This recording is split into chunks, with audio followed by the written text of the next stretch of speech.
Mason Reed froze on his cabin porch, coffee mug slipping from his fingers and shattering on the wooden planks. The massive black bear, standing mere feet away, wasn't charging. It was crying, tears streaming down its dark face as it gently held a limp cub in its jaws. Not a threat. A desperate mother. Eleanor Thompson, checking her mailbox across the way, dropped her letters with a gasp, her weathered hand flying to her mouth as she backed toward her door, eyes never leaving the impossible scene. The cub's matted fur was darkened with blood around its tiny ear, its small chest barely moving, so similar to how Amy had looked that final day in the hospital, the monitors beeping slower and slower until silence claimed the room. "Stay back," Mason called to Eleanor, though every instinct screamed at him to retreat inside and bolt the door. What cruel twist of fate had brought this dying creature to his doorstep? And why, after everything that had happened, did this bear believe he could save what she loved most? Leave a like and share your thoughts in the comments along with the city you're watching from now. Let's continue with the story. The Great Smoky Mountains had been Mason Reed's refuge for the past 3 years, a self-imposed exile from a world that had taken everything he loved. His cabin, nestled among towering oaks and hickories, sat at the end of a gravel road that became impassable in bad weather, just the way he preferred it. At 58, his once dark hair now more salt than pepper, Mason had traded a thriving veterinary practice in Knoxville for solitude, silence, and the company of memories. The cabin itself was modest but sturdy. 2 bedrooms, though he only used one, a stone fireplace that kept the Tennessee mountain chill at bay, and a wraparound porch where he spent most evenings with a glass of bourbon, watching the sun disappear behind ridgelines that had stood long before humans walked these hills and would remain long after. Mason's daily routine rarely varied. Rise with the sun, make coffee strong enough to stand a spoon in, check his modest vegetable garden, and work on the memoir he'd been writing for years, but never seemed to finish.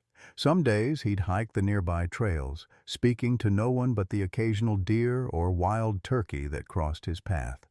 His only regular visitor was Eleanor Thompson, a 78-year-old widow who lived in the next cabin over, a quarter-mile down the mountain. She brought homemade bread on Tuesdays, gossip from the nearby town of Riverton, and a stubborn refusal to let Mason disappear completely. What the townsfolk knew was that Dr. Mason Reed had been a respected veterinarian who specialized in large animals, whose practice had once covered 3 counties. What they didn't know, or at least had the good grace not to mention, was the reason behind his abrupt departure from that life. The car accident that had claimed his daughter Amy's life had broken something in Mason that no amount of time seemed able to mend.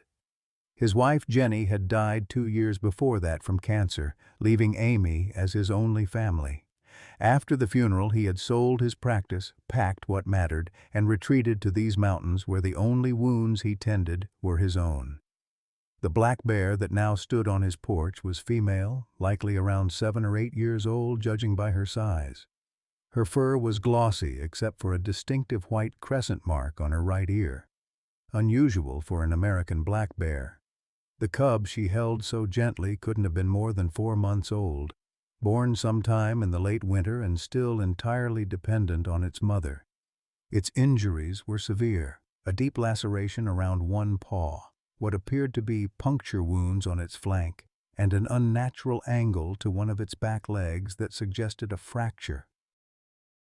Mason had treated countless animals in his career, horses, cattle, even the occasional exotic pet, but never a wild bear, and never under circumstances where the mother remained present, watching his every move with eyes that seemed to hold an intelligence that sent a chill down his spine despite the warm spring morning.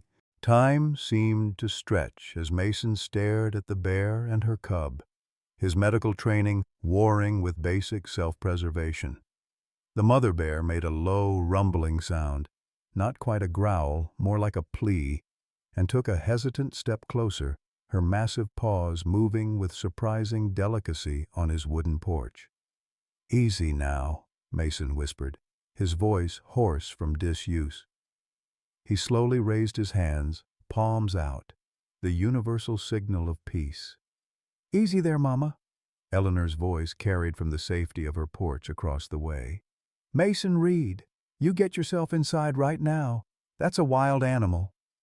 The bear's head swiveled toward the sound, then back to Mason. With deliberate gentleness, she lowered her cub onto the porch. The small body barely moved, its breathing shallow and labored. Then, to Mason's astonishment, the mother bear backed away several feet, sat on her haunches, and waited. Lord Almighty, Mason breathed. He'd seen many things in his years as a veterinarian, but never this, a wild predator voluntarily surrendering her young to human care. Every textbook, every wildlife management course, every bit of common sense said this shouldn't be happening.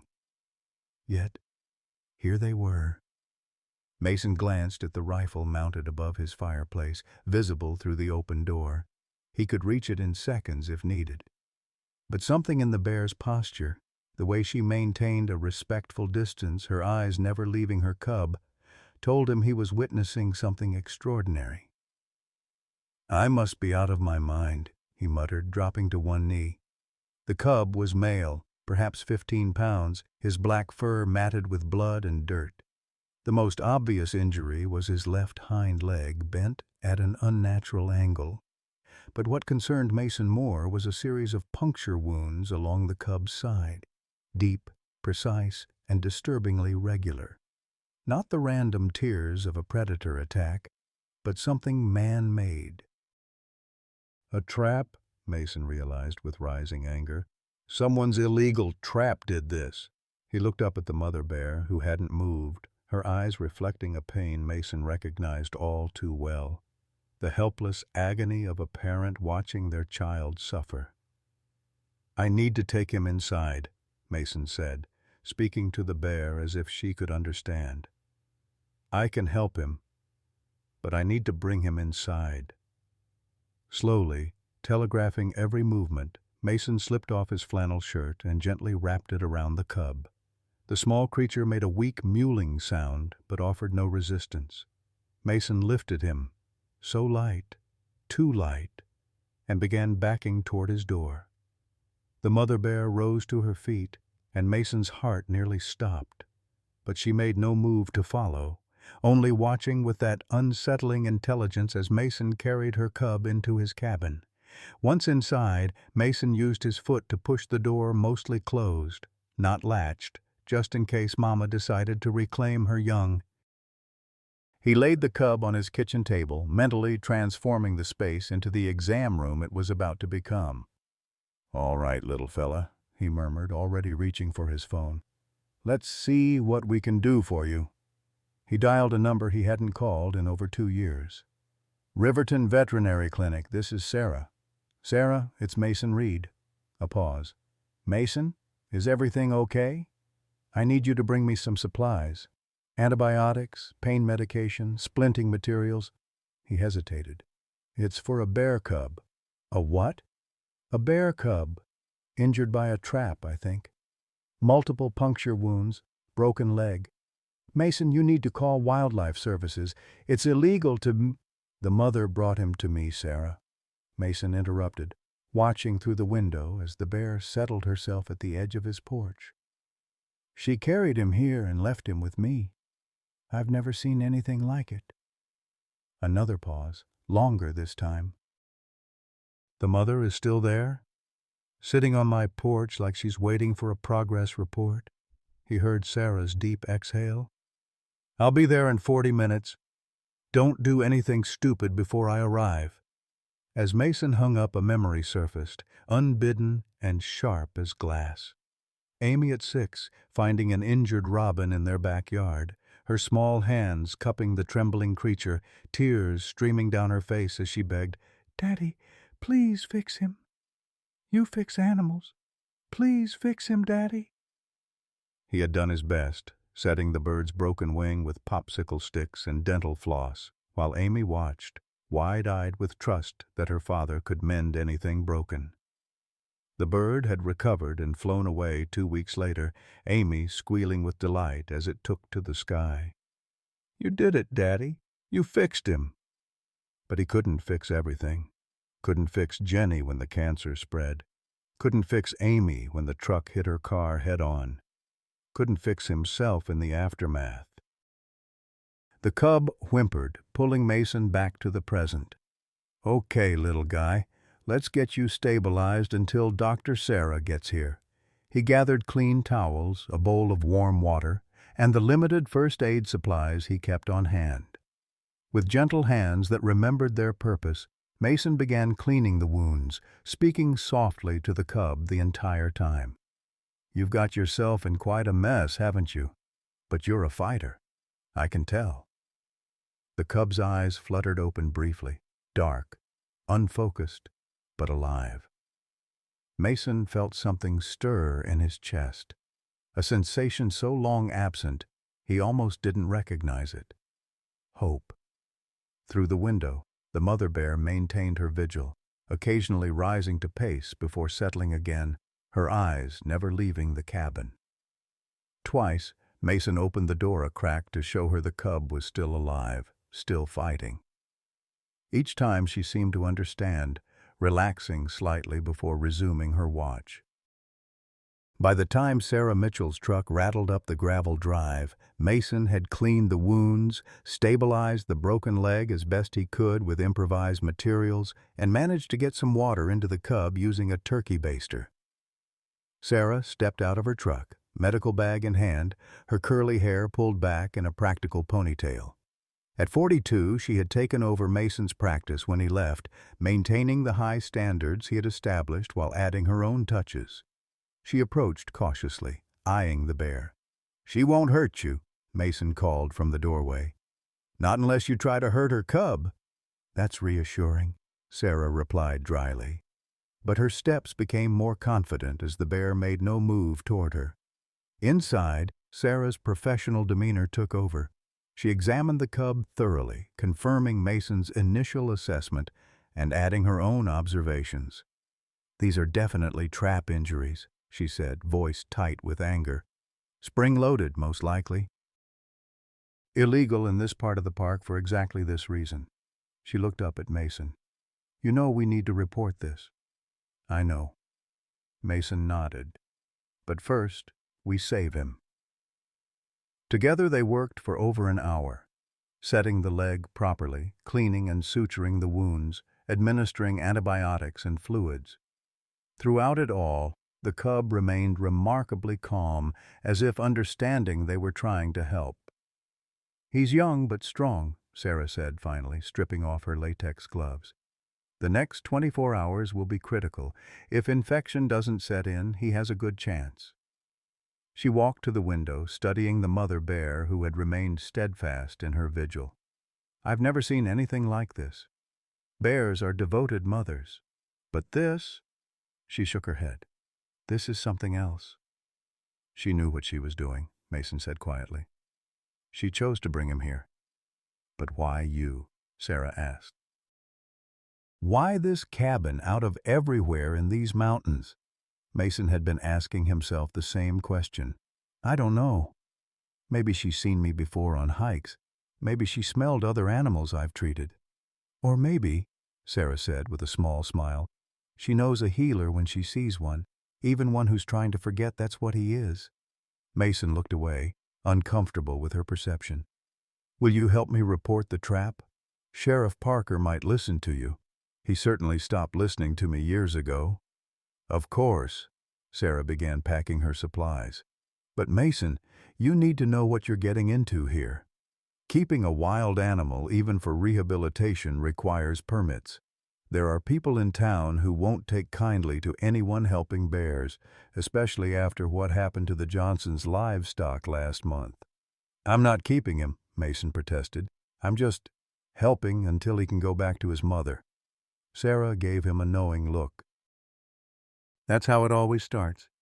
She headed for the door, pausing with her hand on the knob. "I'll bring more supplies tomorrow. Call me if anything changes overnight." After she left, Mason made a bed for the cub near the fireplace using old blankets. He moved him carefully, monitoring his breathing and temperature.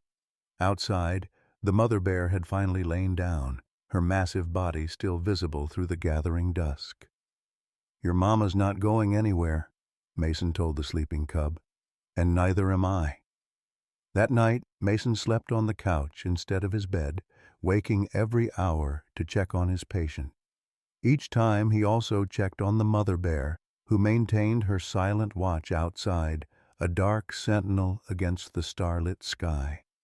In the quiet hours before dawn, as Mason sat beside the sleeping cub, he found himself speaking aloud. "I couldn't save her, you know. My daughter. I was supposed to protect her, and I couldn't." His voice cracked. "What makes you think I can save your son?" The cub stirred slightly, one paw twitching in sleep. Outside, as if in answer, the mother bear raised her head toward the window, her eyes meeting Mason's through the glass, with a gaze that seemed to hold centuries of wild wisdom. And for the first time in 3 years, Mason Reed felt the wall around his heart begin to crack. Dawn broke over the mountains in layers of pink and gold, finding Mason dozing in his armchair beside the cub.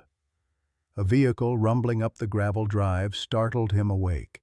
He peered through the window to see Sheriff Thomas Parker's patrol SUV pulling to a stop beside Sarah's truck, which had returned just minutes earlier.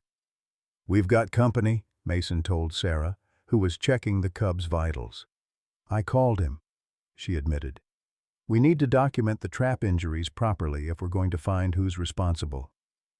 The mother bear, who had maintained her vigil through the night, was now hidden in the tree line, visible to Mason's experienced eye, but not immediately obvious to casual observers. Sheriff Parker was a tall man with salt and pepper hair cropped close to his scalp, the cut a remnant of his military days. He and Mason had once been fishing buddies, before Mason withdrew from everything and everyone after Amy's death. Now the sheriff approached with caution, one hand resting near his holster. "Morning, Mason," he called. "Sarah tells me you've got yourself an unusual house guest." "Thomas," Mason nodded. "Come see for yourself." Inside, the sheriff's professional demeanor momentarily slipped as he stared at the bear cub, now awake and alert enough to follow movement with his dark eyes. "Well, I'll be—" he murmured, removing his hat. Sarah wasn't exaggerating. "His injuries are consistent with an illegal spring trap," Sarah explained, gesturing to the splinted leg and sutured wounds. The depth and pattern matched the CS 550 model, not legal anywhere in the park or surrounding areas. Sheriff Parker's expression darkened. "Third case this month. Someone's running a trapping operation right under our noses." He knelt to examine the cub more closely. "Where's the mother?" "Watching from the trees," Mason said. "She brought him to my porch yesterday morning. Laid him down and just waited." "That's not normal bear behavior," the sheriff stated flatly. "No, it's not," Mason agreed. "But I saw it with my own eyes." Sheriff Parker straightened, tugging at his belt. "Mason, you know I can't just look the other way on this. You need permits for wildlife rehabilitation, special certification for predator species. Fish and Wildlife will have to be notified." "He'll die if they take him now," Sarah interjected. "The transport alone could kill him in this condition." The sheriff sighed. "I can maybe buy you 72 hours before I'm officially notified. After that, my hands are tied." He fixed Mason with a serious look. "And Mason, Everett Blackwood's been stirring up trouble in town again. After that bear got into the Johnson's chicken coop, he's been calling for increased hunting permits." Mason's jaw tightened at the mention of Everett Blackwood, local hunting guide, vocal anti-predator advocate, and the man whose testimony had helped close the investigation into Amy's car accident with unseemly haste. "Blackwood wouldn't know conservation if it bit him on the ass," Mason muttered. "Maybe so, but he's got half the town listening to him. Just be careful." The sheriff headed for the door, then paused. "For what it's worth, it's good to see you involved in something again." His eyes softened. "Amy would have loved this." After the sheriff left, Sarah and Mason worked together to change the cub's bandages. The little bear was showing promising signs. Better appetite, more alertness, his eyes tracking their movements. "I'd say he's about 4 months old," Sarah assessed. "Born in January, most likely. He'll need specialized formula and care for several more months before he could survive in the wild." "If his mother sticks around," Mason added, glancing toward the window where the bear had reappeared at the forest edge. "That's another mystery. She should be foraging, especially with a cub to feed. Instead, she's barely left your property." Sarah tilted her head, studying the bear. "Wait a minute." She rummaged through her bag, pulling out a tablet. After a few moments of searching, she turned the screen to Mason. "Does that mark on her ear look familiar?" On the screen was a research paper with photographs of tagged bears from a university study. One image showed a female black bear with a distinctive white crescent marking on her right ear. "That's her," Mason confirmed, squinting at the screen. "What is this?" "A behavioral study from Appalachian State about 5 years ago. They were tracking unusual problem-solving abilities in black bears." Sarah scrolled through the document. This female was designated Alpha 17. She showed exceptional intelligence in accessing secured food containers and navigating complex obstacles. Mason leaned closer. "Who ran this study?" Sarah scrolled to the top of the paper. Lead researcher was Dr. Jennifer Reed with... "Jenny?" Mason's voice cracked. "My... Jenny?" Sarah looked up, startled. "Your wife was Jennifer Reed, the wildlife behaviorist?" Mason sank into a chair. "Before we met, she studied bear behavior. She switched to small animal research after we married when she joined my practice." His hands trembled slightly. "I knew she'd done field work, but I never connected it to these mountains." "Mason," Sarah said gently, "according to this paper, Alpha 17 was known for an unusual level of trust toward humans, specifically researchers. She was the only subject that allowed close observation of her cubs." She paused. "The paper notes that this behavior was unprecedented and could indicate either exceptional adaptation or previous human contact before the study." Mason stared out the window at the bear, Jenny's bear, who had trusted him with her cub. "She knew," he whispered. "Somehow she knew." A knock at the door interrupted the moment. Eleanor Thompson stood on the porch, a basket covered with a checkered cloth in her weathered hands. Though pushing 80, Eleanor carried herself with the straight-backed dignity of mountain women who had seen hardship and survived it. "Heard you had an emergency patient," she said without preamble. "Figured you might forget to eat." Her sharp eyes took in the scene through the open door. The bear cub by the fire, Sarah with her medical supplies, Mason's stunned expression. "Well, don't just stand there catching flies. Take this food before my arms fall off."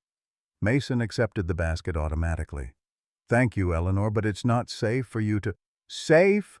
she scoffed, brushing past him into the cabin. "I've lived in these mountains for 63 years, young man. My daddy was a park ranger before the government even called it a national park." She approached the makeshift bed where the cub lay, her expression softening. "Well, aren't you something?" "Eleanor, please," Mason began, but the older woman waved him off. "Hush now. I've seen bears all my life." She knelt with surprising agility, keeping a respectful distance from the cub. "Local Cherokee told my daddy that bears are our cousins who chose to wear fur and live in the woods." She looked up at Mason. "They said some bears remember when they were people, and some people remember when they were bears." "Mrs. Thompson," Sarah started with professional patience, "we need to be careful about—" About projecting human traits onto wild animals? Eleanor finished for her. I know what science says, dear. I also know what my eyes tell me. She nodded toward the window where the mother bear had emerged from the trees again. That Mama knows exactly what she's doing. Eleanor rose, dusting off her hands on her apron. There's venison stew in that basket, fresh baked bread and blueberry cobbler. Eat something before you fall over. She headed for the door, then turned. Ann Mason? The town meeting tonight's about the bear problem. Everett Blackwood's leading the charge. Might want to have your say since you've suddenly become an expert. After Eleanor left, Mason and Sarah shared a silent look. I should get back to the clinic, Sarah finally said. I've got appointments this afternoon. I'll bring more supplies this evening. She hesitated. Are you going to the meeting? Mason looked at the cub, now sleeping peacefully, and thought of Jenny's research, of Alpha 17 watching from the trees, of Everett Blackwood and his vendetta against predators. Yes, he said, surprising himself. I think I am. That evening, after ensuring the cub was stable and leaving plenty of water nearby, Mason did something he hadn't done in 3 years. He drove into town. The community center parking lot was packed, forcing him to park a block away. As he approached the building, he noted the division in the gathered crowd. The familiar faces of longtime mountain residents mixed with newer transplants, tourist business owners, and weekend cabin dwellers. Inside, the meeting was already underway, Everett Blackwood's booming voice dominating the small space. At 61, Blackwood remained an imposing figure, tall, broad-shouldered, with a meticulously groomed beard and the practiced charm of a man who made his living leading wealthy out-of-staters on authentic hunting expeditions. Third livestock incident this year, he was saying, gesturing emphatically. Jim Johnson lost 12 chickens and a goat. Before that, the Petersons lost a calf. How many of our livelihoods need to be threatened before we acknowledge we have a serious bear overpopulation problem? A murmur of agreement rippled through part of the crowd. Mason slipped into a seat at the back, nodding to Sarah, who was already present. The Park Service keeps restricting hunting permits while the bear population explodes, Blackwood continued. They're pushing into our lands, threatening our children, our pets, our livestock. That's not accurate, a voice interrupted. All heads turned as Mason stood. Black bear populations in the Smokies are stable, not exploding, and conflicts happen primarily when we encroach on their territory, not the other way around. Blackwood's smile didn't reach his eyes. Well, well. Dr. Reed emerges from his hermitage to educate us all on wildlife management. The sarcasm was thick. Tell me, Doctor, was the bear that killed the Johnsons' livestock stable too? No one's disputing that problem bears exist, Mason replied evenly. But increased hunting isn't the answer. Better waste management, proper livestock enclosures. Typical tree hugger response, Blackwood cut in. Blame the humans, protect the predators. I suppose you'd sing a different tune if it was your livestock being slaughtered. Mason felt heat rising in his face but kept his voice level.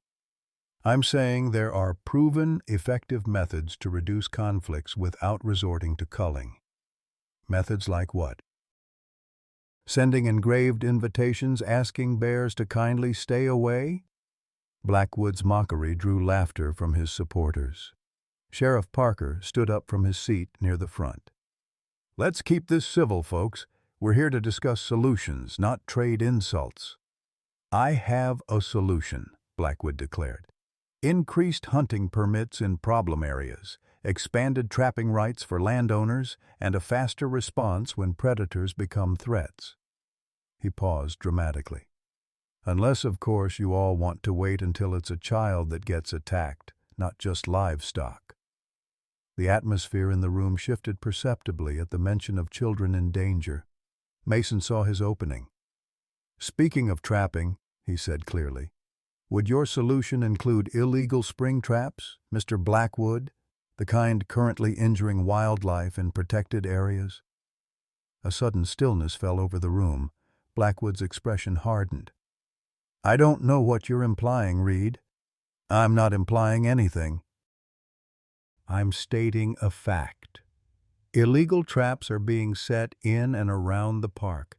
They're indiscriminate, catching protected species, causing unnecessary suffering, and creating potentially dangerous situations with injured predators. Sheriff Parker cleared his throat. Dr. Reed is correct. We've documented several cases of illegal trapping in recent months. I'd remind everyone that steel jaw and body-gripping traps are prohibited throughout the park and buffer zones. And, how exactly would you know about these traps, Reed? Blackwood challenged. Been hiking the back country recently? That would be a first. Mason met his gaze steadily. I treated a bear cub injured by one of these traps yesterday. The mother brought it to my cabin. A wave of murmurs swept the room. Eleanor's voice rose above the others. It's true. I saw it with my own eyes. That mama bear carried her baby right up to Mason's porch and left it there for him to help. That's ridiculous, Blackwood scoffed. Bears don't bring their young to humans for medical care. They're wild animals, not characters in a Disney movie.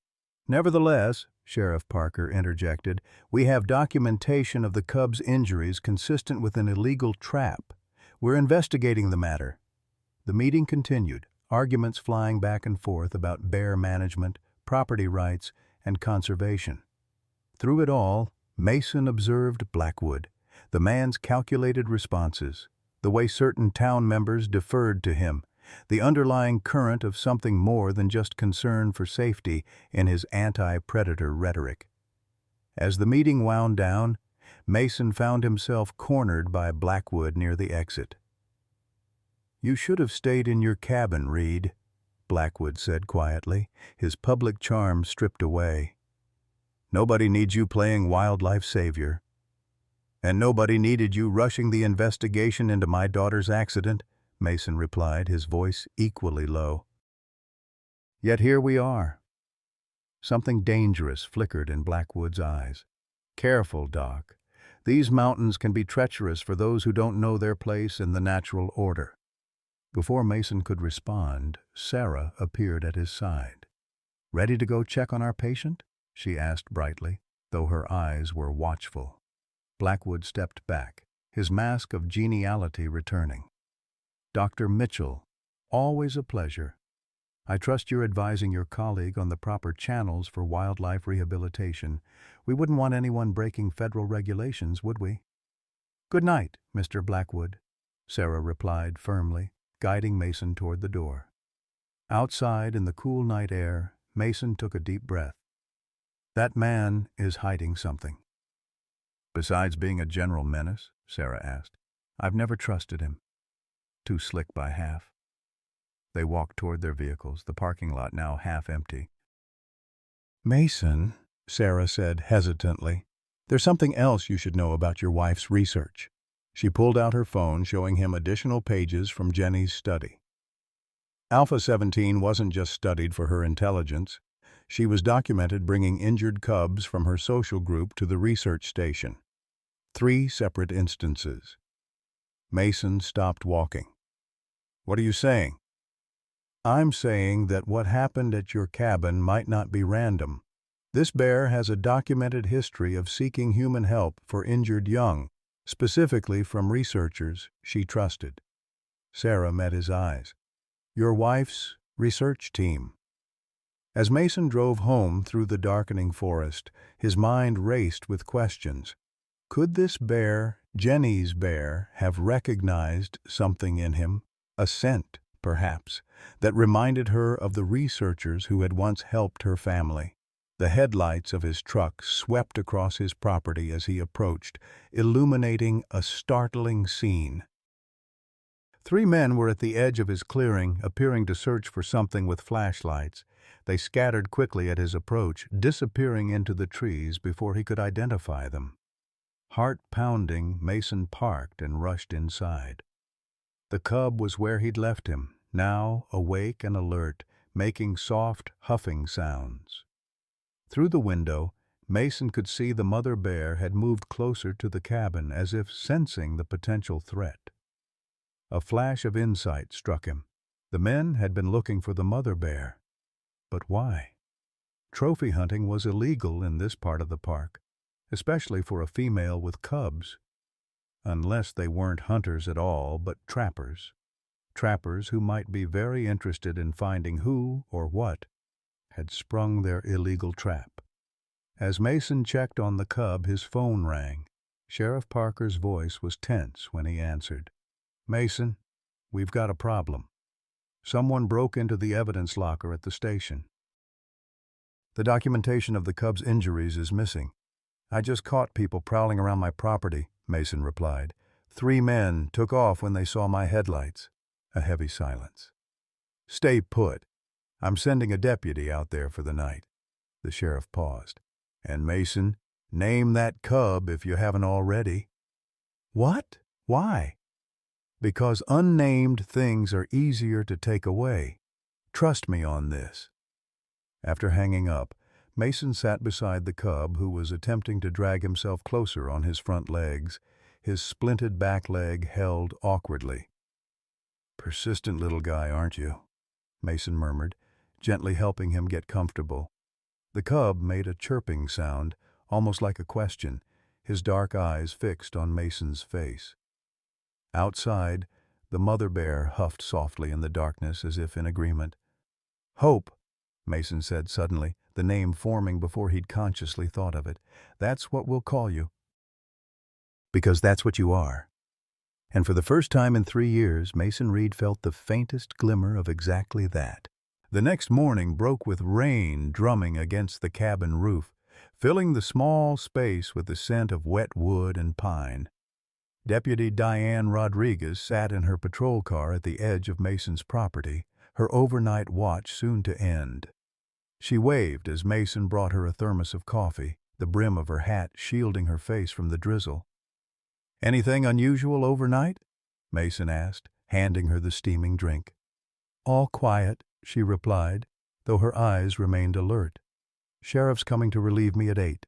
Said to tell you he's bringing someone from the university." Mason nodded, glancing back at his cabin where Hope was now able to take a few halting steps across the blankets by the fireplace, his splinted leg held awkwardly but his spirit undimmed. The mother bear had sheltered beneath the large hemlock at the forest's edge throughout the night, watching both the cabin and the deputy's car with wary attention. Inside, Mason made himself busy preparing a formula Sarah had left for the cub, a mixture of specialized powder, goat's milk, and pureed berries. As he worked, his eyes drifted to the box he'd pulled from the attic the night before. It sat unopened on the kitchen table, the layer of dust on its lid now disturbed by his fingerprints.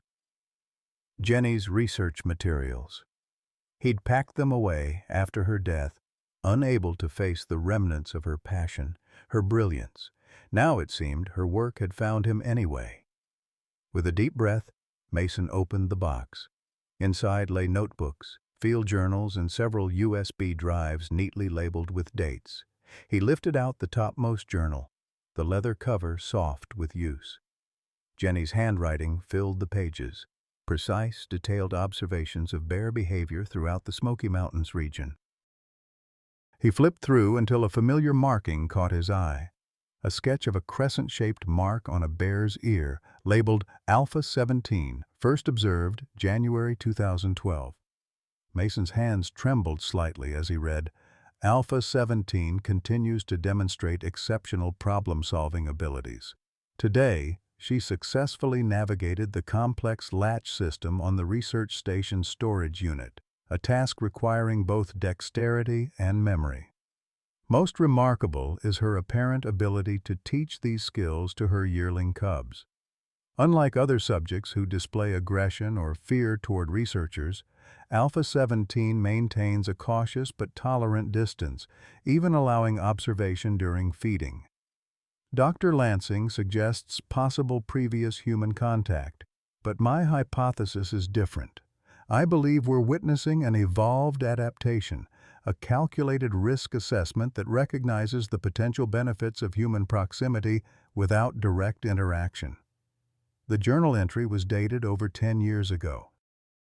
Mason continued reading, absorbing Jenny's detailed observations of the bear he now knew was keeping vigil outside his home. According to Jenny's notes, Alpha 17 had demonstrated numerous behaviors unusual for her species, from tool use to an apparent awareness of camera traps. Most striking were the documented instances of her bringing injured cubs to the research station perimeter, behavior Jenny had termed deliberate assistance seeking. The sound of vehicles approaching pulled Mason from his reading. Sheriff Parker's SUV pulled up alongside Deputy Rodriguez's car, followed by a forest green Subaru with university plates. As Mason stepped onto the porch, he recognized the man emerging from the Subaru, Dr. James Franklin, an older gentleman with a neatly trimmed white beard and the weathered complexion of someone who spent more time outdoors than in. "Dr. Reed," Franklin called, extending his hand as he approached. "It's been too long. I was devastated to hear about Jenny and your daughter. Please accept my belated condolences." Mason shook the man's hand, memories surfacing of university functions with Jenny, of this man's enthusiastic discussions about wildlife conservation. "Dr. Franklin, I didn't realize you were still at Appalachian State. Semi-retired now, but they can't keep me off the field projects." Franklin's eyes crinkled. "Thomas tells me you've had a remarkable visitor. May I?" Mason led them inside, where Hope had managed to drag himself to the water bowl, lapping awkwardly but determinedly. "Doctor." Franklin's breath caught. "Extraordinary," he murmured, kneeling slowly to observe the cub. Male, approximately 4 months, northern genetic line, judging by the coat pattern. He looked up at Mason. "And the mother?" "Outside, at the forest edge, white crescent mark on her right ear." Franklin's eyes widened. "Alpha 17? She's still alive?" He moved to the window, adjusting his glasses. "Remarkable. She'd be at least 12 years old now. We lost track of her when the tracking collar failed about 5 years ago." "She was part of Jenny's study," Mason said. It wasn't a question. "Your wife was her primary researcher," Franklin confirmed. "Jenny had a special connection with that bear, used to say Alpha 17 was smarter than most of her graduate students." His expression grew serious. "Sheriff Parker mentioned illegal trapping injuries?" Mason nodded, explaining the nature of the cub's wounds while Sheriff Parker added details about the recent increase in trapping activity and the stolen evidence. "Classic spring-loaded leg trap damage," Franklin agreed after examining the cub. "Banned in the park for decades. The puncture wounds suggest a particularly vicious model with secondary catches." His face darkened. "Someone knows exactly what they're doing." "Could be related to the bear gallbladder trade," Sheriff Parker suggested. "We've had intelligence about poaching rings operating in neighboring counties." "Possible," Franklin agreed. "Bile from black bears can fetch thousands on certain markets, but that doesn't explain targeting cubs. They're too young for valuable bile production." Mason thought of Blackwood's vehemence at the town meeting, his barely veiled threat afterward. "Unless the trapping isn't about harvesting parts. What if it's about eliminating bears entirely from certain areas?" Franklin looked grim. "Development interests have been pushing at the park boundaries for years. Fewer bear encounters means easier approval for new resort projects, vacation homes. Like the Silver Ridge proposal," Sheriff Parker added. 500 acres of luxury wilderness experience just outside the park boundary. County commissioners vote next month." Mason returned to the window, watching Alpha 17 as she paced at the forest edge. "Jenny's journal mentioned that this bear brought injured cubs to researchers before. You think she remembered? After all these years?" "Bears have exceptional long-term memory," Franklin said, joining him at the window, "particularly regarding locations associated with food or safety. If she associated Jenny's research team with help, he shook his head in wonder. But to seek out human assistance deliberately, to leave her cub in your care, that goes beyond memory. That's complex reasoning. Or a mother's desperation, Mason said quietly. Hope chirped from his makeshift bed, drawing their attention. The cub had managed to pull himself onto a pile of blankets, his dark eyes tracking their movements with what Mason could only describe as curiosity. "He's recovering remarkably well," Franklin observed. "Your veterinary skills haven't diminished in retirement, Doctor." "Sarah Mitchell deserves most of the credit," Mason admitted. "She's been bringing supplies, checking on him twice daily." Sheriff Parker cleared his throat. "Speaking of credit, we need to discuss next steps. Fish and Wildlife will need to be notified officially. As a courtesy, I've held off, but with the evidence tampering and suspicious activity around your property—" "I understand," Mason said. "What's the likely outcome?" Franklin and the sheriff exchanged glances. "Best case," Franklin said, "the cub is transported to a licensed wildlife rehabilitation center, raised with minimal human contact, and eventually released." "Worst case?" Mason prompted. "Euthanasia," Franklin admitted reluctantly. "If they determine his injuries make him unlikely to survive in the wild, or if he's become too habituated to humans." The silence that followed was broken by Hope's soft, huffing sounds as he attempted to right himself after slipping from the blankets. Mason moved automatically to help him, his hands gentle as he adjusted the splint and repositioned the cub. "There's a third option," Franklin said, watching Mason's interaction with the cub.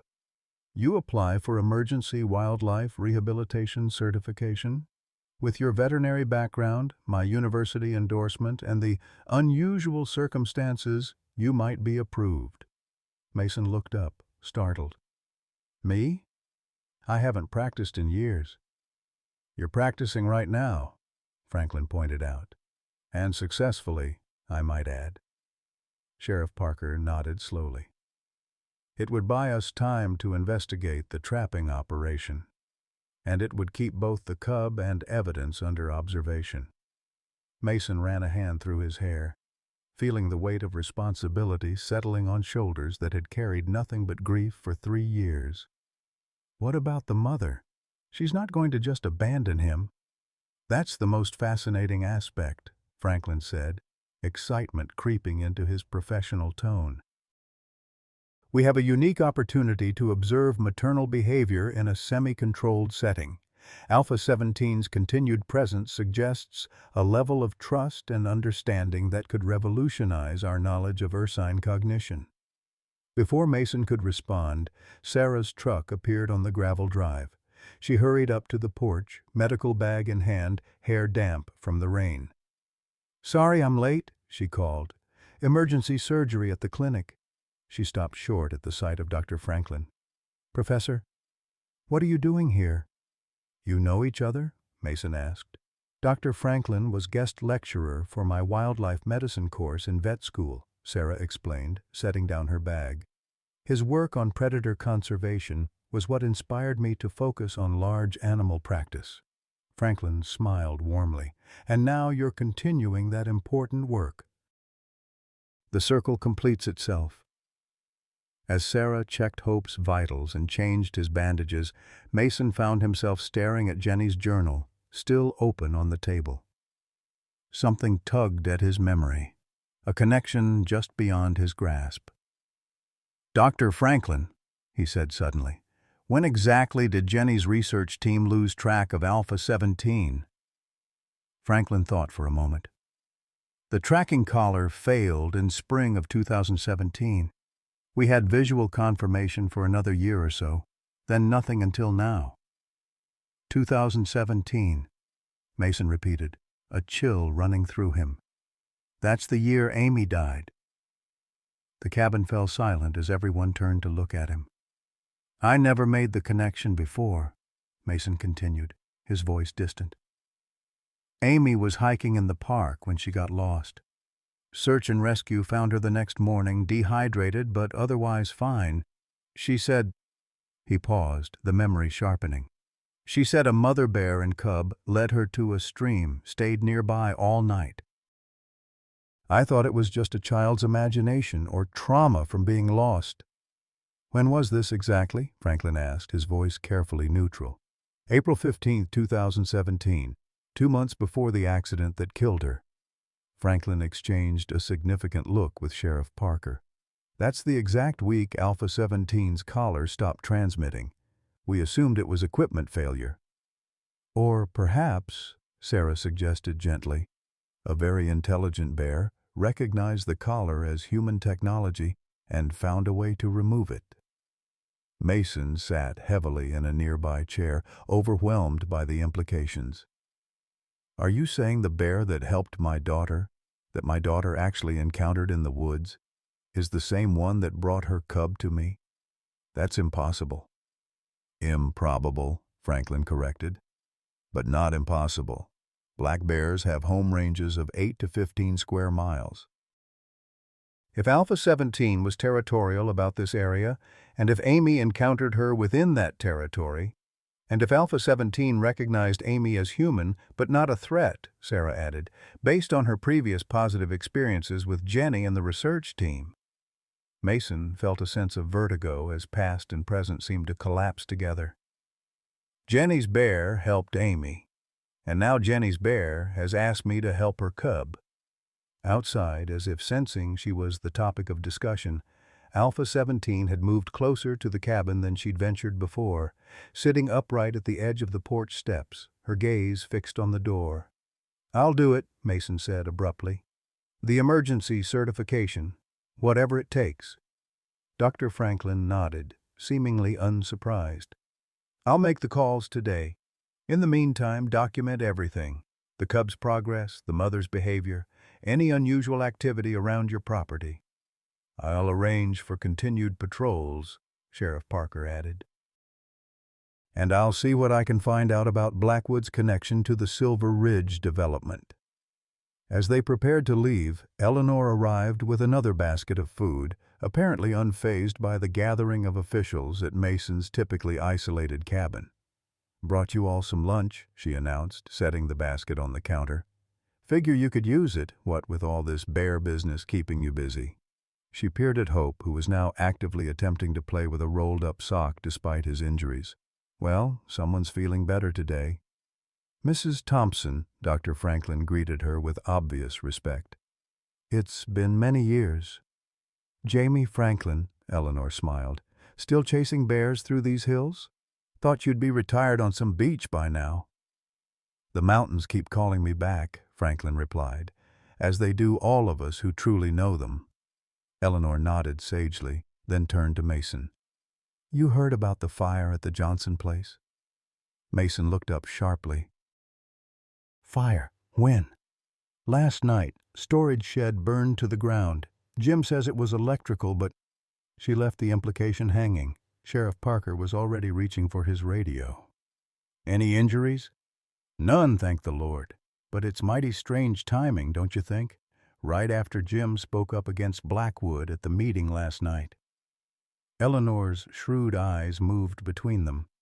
Just thought you should know. Seems like folks who cross certain people in this town have been having bad luck lately. After everyone had left, Mason sat alone with Hope, who had finally exhausted himself and fallen asleep.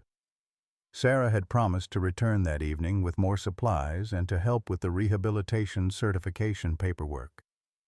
Through the window, Mason could see Alpha 17 had returned to her spot beneath the hemlock, seemingly content now that the crowd of humans had dispersed. He returned to Jenny's journals, reading entry after entry, absorbing his wife's observations and insights about the remarkable bear that had now entered his life. In one entry from late 2016, he found a passage that made his heart stop. Today, A17 permitted an extraordinary level of interaction. Amy accompanied me to the observation blind, and despite my strict instructions to remain silent, she sneezed rather dramatically at the precise moment A17 appeared at the feeding station. Rather than retreating as expected, A17 simply tilted her head, observing us for several long moments. Amy, bless her fearless heart, waved. To my astonishment, A17 continued her feeding, seemingly unconcerned by the child's presence. This suggests either exceptional adaptation to human observers, or, perhaps more intriguingly, an ability to differentiate between types of humans and assess threat levels accordingly. Further observation is warranted. Mason had no memory of Jenny mentioning this incident. By late 2016, their marriage had already begun to strain under the pressure of her cancer diagnosis, her determination to continue working despite treatment, his fear of losing her, so many conversations they should have had, so many connections lost. And now, this improbable second chance. The rain intensified outside, drumming against the roof and windows. Hope stirred in his sleep, making small dreaming movements with his good paw. In the dim light of the stormy afternoon, Mason could almost imagine Amy sitting beside him, her small hand reaching out to touch the cub's fur, her voice whispering excitedly, "Daddy, look! He's dreaming about running." For the first time since burying his daughter, Mason Reed allowed himself to weep, not the harsh, dry sobs of fresh grief, but gentle tears of release, of connections remade, of hope tentatively reborn. Outside, through the curtain of rain, Alpha 17 remained steadfast in her vigil, waiting with the patient endurance of a creature who understood, perhaps better than any human could, that some bonds transcend time, logic, and even death itself. The storm that had begun as gentle rain strengthened over the next 24 hours, evolving into the kind of spring deluge that turned mountain creeks into roaring torrents and rendered the narrow access road to Mason's cabin nearly impassable. Mason had spent the morning reinforcing Hope's splint and administering the antibiotics Sarah had left, pleased to note the cub's increasing strength and appetite. The infection in his wounds had begun to recede, and though he couldn't put weight on his injured leg, Hope had developed remarkable mobility using his 3 good limbs. Alpha 17 had relocated to the covered portion of Mason's porch during the worst of the downpour, a development that had initially sent Mason's heart racing. Having a full-grown black bear mere feet away, separated only by a door and window, tested his newfound resolve.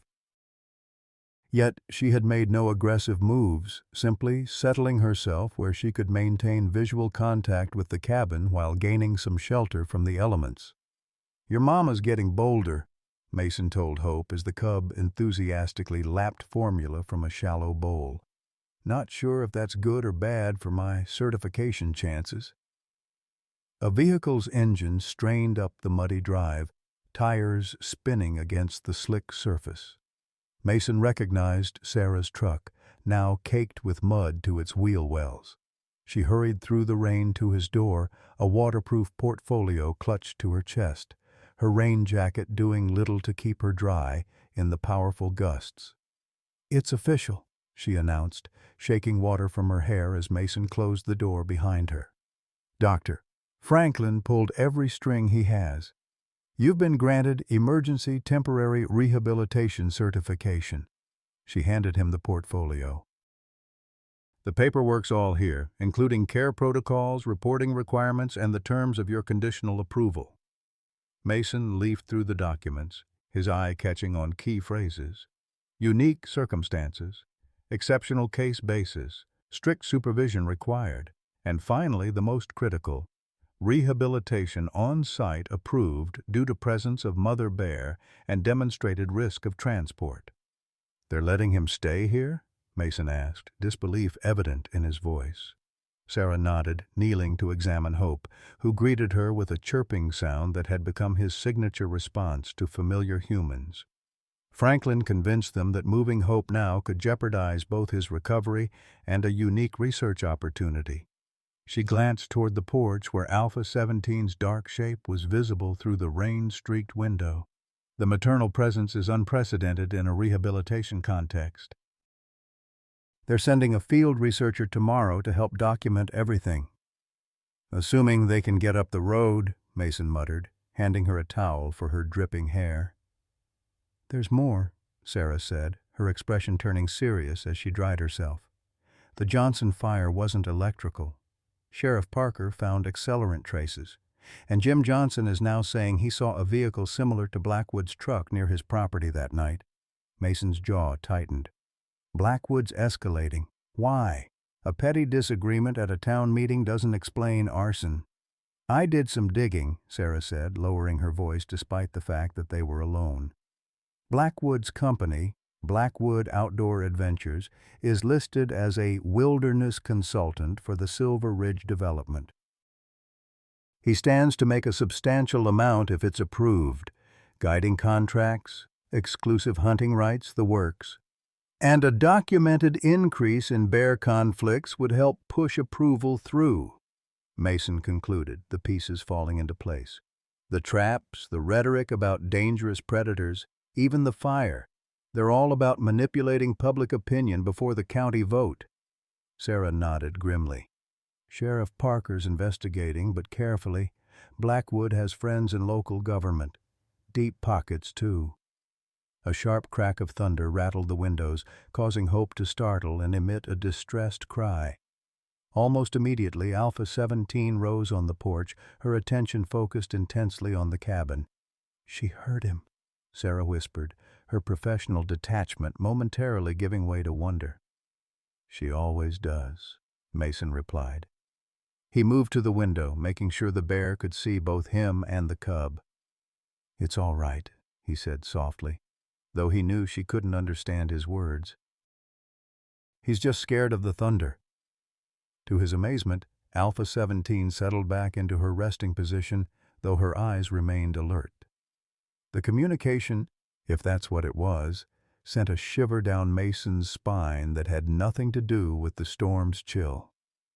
Sarah completed her examination of Hope, noting his progress in the detailed logs required by the certification agreement.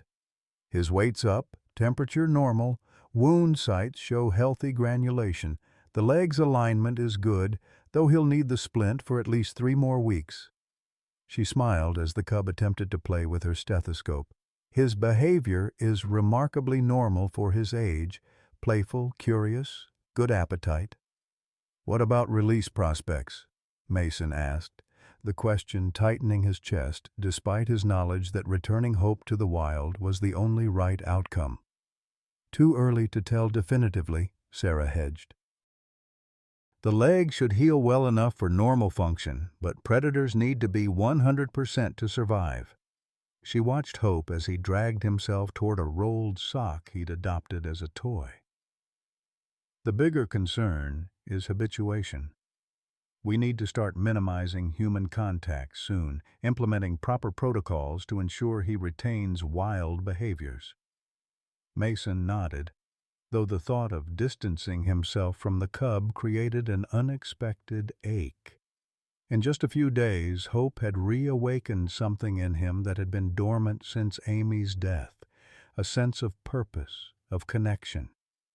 I've been reading Jenny's journals, he said, changing the subject. Her observations of Alpha 17 were extraordinary. She documented problem-solving abilities, tool use, even rudimentary communication with other bears. Jenny was ahead of her time, Sarah agreed.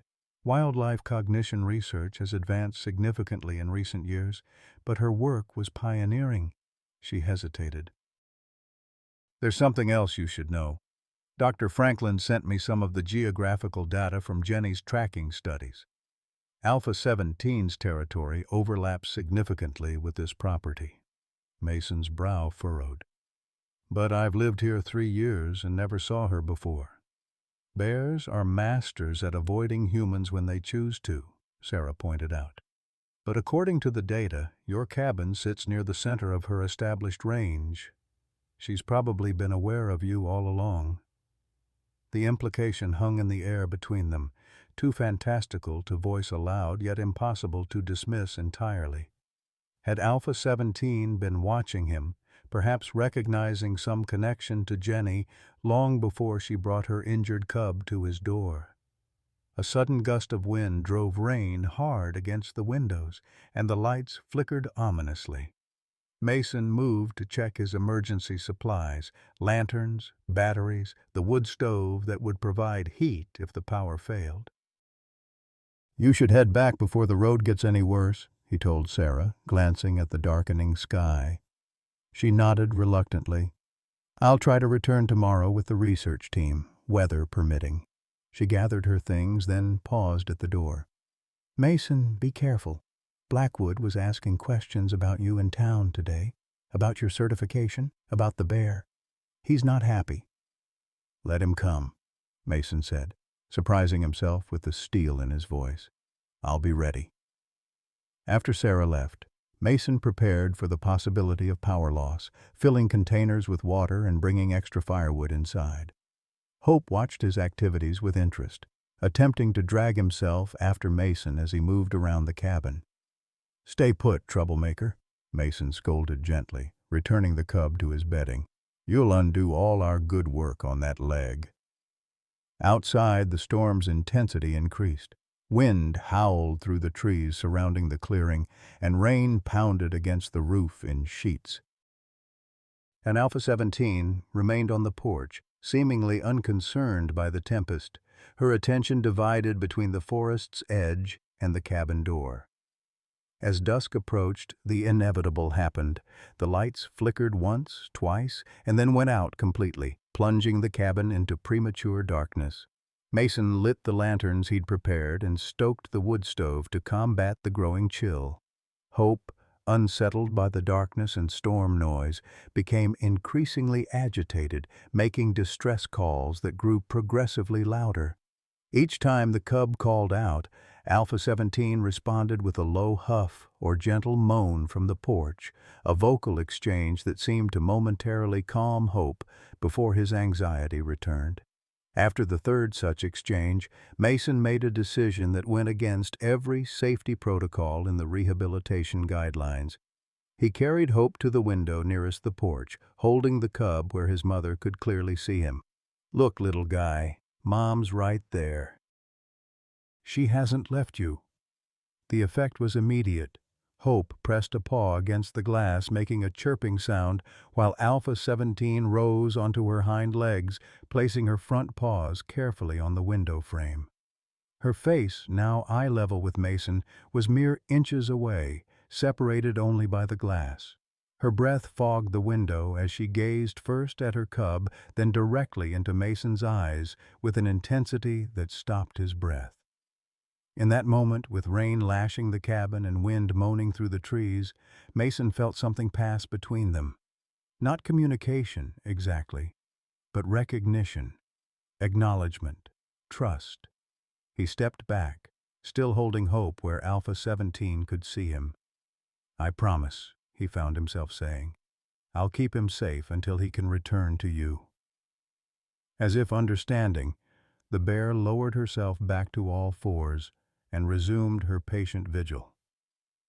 The storm continued through the night, its fury gradually diminishing as Mason dozed in the armchair beside Hope's bed. He woke at dawn to silence, the particular heavy quiet that follows a major storm. Sunlight streamed through the windows, creating golden rectangles on the cabin floor. Hope was already awake, attempting to catch dust motes dancing in the light beams. Mason stretched and moved to the window, expecting to see Alpha 17 in her usual spot. The porch was empty. Alarmed, he checked the forest edge, scanning the tree line for the familiar dark shape. Nothing. She must have gone to forage, he told himself, trying to quell the unexpected anxiety her absence provoked. She needs to eat, especially if she's nursing.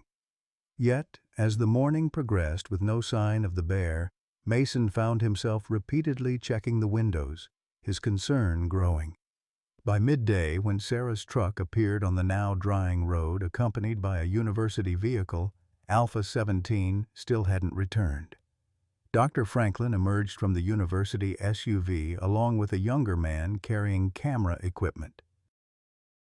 Quite a storm, Franklin called as they approached. Half the county's without power. You doing all right up here? Fine, Mason replied distractedly, still scanning the forest edge. But Alpha 17 is missing. She's never been gone this long. Franklin's expression grew concerned. Since when? She was here last night during the worst of the storm. Gone by dawn. The younger man with Franklin began setting up his equipment. Bears often seek better shelter during severe weather, he offered. She may have returned to a more protected den site. This is Marcus Wilson, Franklin introduced, our lead field researcher on ursine behavior. He'll be documenting Hope's rehabilitation process and any interactions with the mother. Mason nodded a greeting, but his attention remained on the empty forest edge. Something's wrong. She wouldn't leave Hope unless she had to. Sarah, who had been examining the cub, looked up with concern. Hope seems agitated, too. His heart rate's elevated, and he's been vocalizing more than yesterday. Let's not jump to conclusions, Franklin cautioned, though his own gaze swept the tree line. Mason, why don't you show Marcus the rehabilitation setup while I help Sarah with the examination? Perhaps Alpha 17 will return while we work. Mason reluctantly agreed, leading Marcus through the care protocols he'd established for Hope. The researcher set up motion-activated cameras at key points around the cabin and installed a specialized recording system to capture any vocalizations between Hope and his mother upon her return. Dr. Reed, Marcus said as they worked, I've studied Jenny's research extensively. Her observations of Alpha 17 form the foundation of my graduate thesis on ursine intelligence. He glanced toward the forest. If any bear would find her way back to her cub, it's this one. Mason appreciated the young man's attempt at reassurance, but the knot of worry in his stomach only tightened as the afternoon wore on with no sign of Alpha 17. By evening, even Franklin's professional optimism had dimmed. I'm going to contact some colleagues, he said, stepping outside to make calls. There were cleanup crews and emergency services all over the county after the storm. Someone may have spotted her. Sarah touched Mason's arm gently. Try not to worry. Black bears are incredibly resilient. She may simply be... The cabin door burst open as Sheriff Parker entered, his expression grim. Mason, we've got a situation. 2 hikers reported a wounded bear about 3 miles south of here near Blackwood's property line. Mason's blood ran cold. Alpha 17? They described a female black bear with a distinctive white mark on her ear, bleeding from what appeared to be gunshot wounds. Gunshot? Franklin exclaimed, returning in time to hear the sheriff's report. Bear hunting season doesn't open for months, which makes it poaching, Sheriff Parker confirmed. I've got deputies headed to the area now, but with the storm damage and failing light. He didn't need to finish the thought. Finding a wounded bear in the vast forest before nightfall would be nearly impossible. I'm going, Mason said, already reaching for his jacket and boots. Mason, you can't, Sarah protested. It's too dangerous. If she's wounded, she could be frightened, in pain, dying. Mason cut her off, his voice hard. All the more reason she needs help. He turned to Sheriff Parker. Exact location? The sheriff hesitated, then relented. Near Cooper's Ridge, eastern slope. Hikers reported seeing her heading toward the old fire road. He sighed. I'm coming with you, and we're taking proper equipment. He gestured to his patrol SUV. I've got tranquilizer rifles and medical kits in the vehicle. I should join you, Franklin insisted. My expertise could be crucial. Someone needs to stay with Hope, Mason countered. If Alpha 17 is wounded, he'll need familiar caregivers. In the end, it was agreed that Sarah and Marcus would remain at the cabin with Hope, while Mason, Sheriff Parker, and Dr. Franklin searched for the wounded bear. As they prepared to leave, Mason knelt beside Hope one last time. I'm going to find your mom, he promised softly. Hang in there, little fighter. The cub made a soft huffing sound and pressed his muzzle briefly against Mason's hand, a gesture so trusting it made Mason's throat tight. The drive to Cooper's Ridge was tense, the aftermath of the storm evident in downed branches and debris scattered across the roads. Sheriff Parker navigated carefully, his experienced hands steady on the wheel as he relayed information from his deputies via radio. 2 more reports of blood trails heading east from Blackwood's property line, he reported grimly, and Diane found spent shell casings near the boundary marker. High-powered rifle, from the looks of them. This was no accident, Mason said, anger building in his chest. This was deliberate. We don't know that yet, Sheriff Parker cautioned, though his tone suggested he shared Mason's suspicion. The timing is too convenient, Franklin added from the back seat. A bear with a distinctive marking that happens to be central to your rehabilitation project, shot just as you receive official certification? This was targeted. They reached the fire road as dusk was settling, the forest taking on the mysterious quality of half-light. Sheriff Parker distributed equipment, flashlights, tranquilizer rifles, medical kits, and outlined search protocols. We stay together, maintain voice contact at all times. If we locate the bear, we assess from a safe distance before approaching. Dr. Franklin makes the call on tranquilization. He looked pointedly at Mason. This isn't a domestic animal, regardless of your connection to her. Safety protocols apply. Mason nodded impatiently, already scanning the forest edge for signs of blood or disturbance. They had barely begun their search when his flashlight beam caught a dark smear on a tree trunk. Blood, fresh enough to still glisten in the artificial light. Here, he called softly, pointing. Blood trail. The 3 men followed the increasingly frequent blood smears deeper into the forest, away from the fire road and into thicker underbrush. The terrain grew steeper, more challenging as they descended toward a creek swollen with storm runoff. She's heading for water, Franklin murmured. Wounded animals often seek water sources. The roar of the creek grew louder as they approached, the normally gentle stream transformed into a churning torrent by the previous night's rainfall. The blood trail led directly to the water's edge, then disappeared. She crossed, Sheriff Parker concluded, shining his light across the turbulent water. But in her condition, Mason was already scanning the opposite bank, his light sweeping across rocks and vegetation. There, he pointed to a dark shape half hidden among a fallen tree's exposed roots about 30 yards downstream. I see her. Alpha 17 lay partly submerged at the creek's edge, her massive body unnaturally still against the rushing water. Even from across the creek, Mason could see the labored rise and fall of her breathing. We need to cross, he said, already assessing the creek for the safest passage. It's too dangerous, Sheriff Parker argued. That water's moving too fast after the storm. Then call for backup, Mason snapped. Emergency services, rescue teams, whatever it takes. But I'm not standing here watching her die. Before either man could stop him, Mason began carefully picking his way across the creek, using exposed rocks and fallen tree limbs as stepping stones. The water surged around him, its force threatening to sweep him away with each careful step. Behind him, he could hear Sheriff Parker cursing, then the sounds of the other men following his perilous path. Mason reached Alpha 17 first, his heart sinking at the sight of her injuries. 2 gunshot wounds punctured her right shoulder and flank, the fur around them matted with blood. Her breathing was shallow, her normally alert eyes dulled with pain and exhaustion. It's okay, he soothed, approaching slowly, hands visible. I'm here to help. To his amazement, the bear made no move to defend herself, no growl of warning.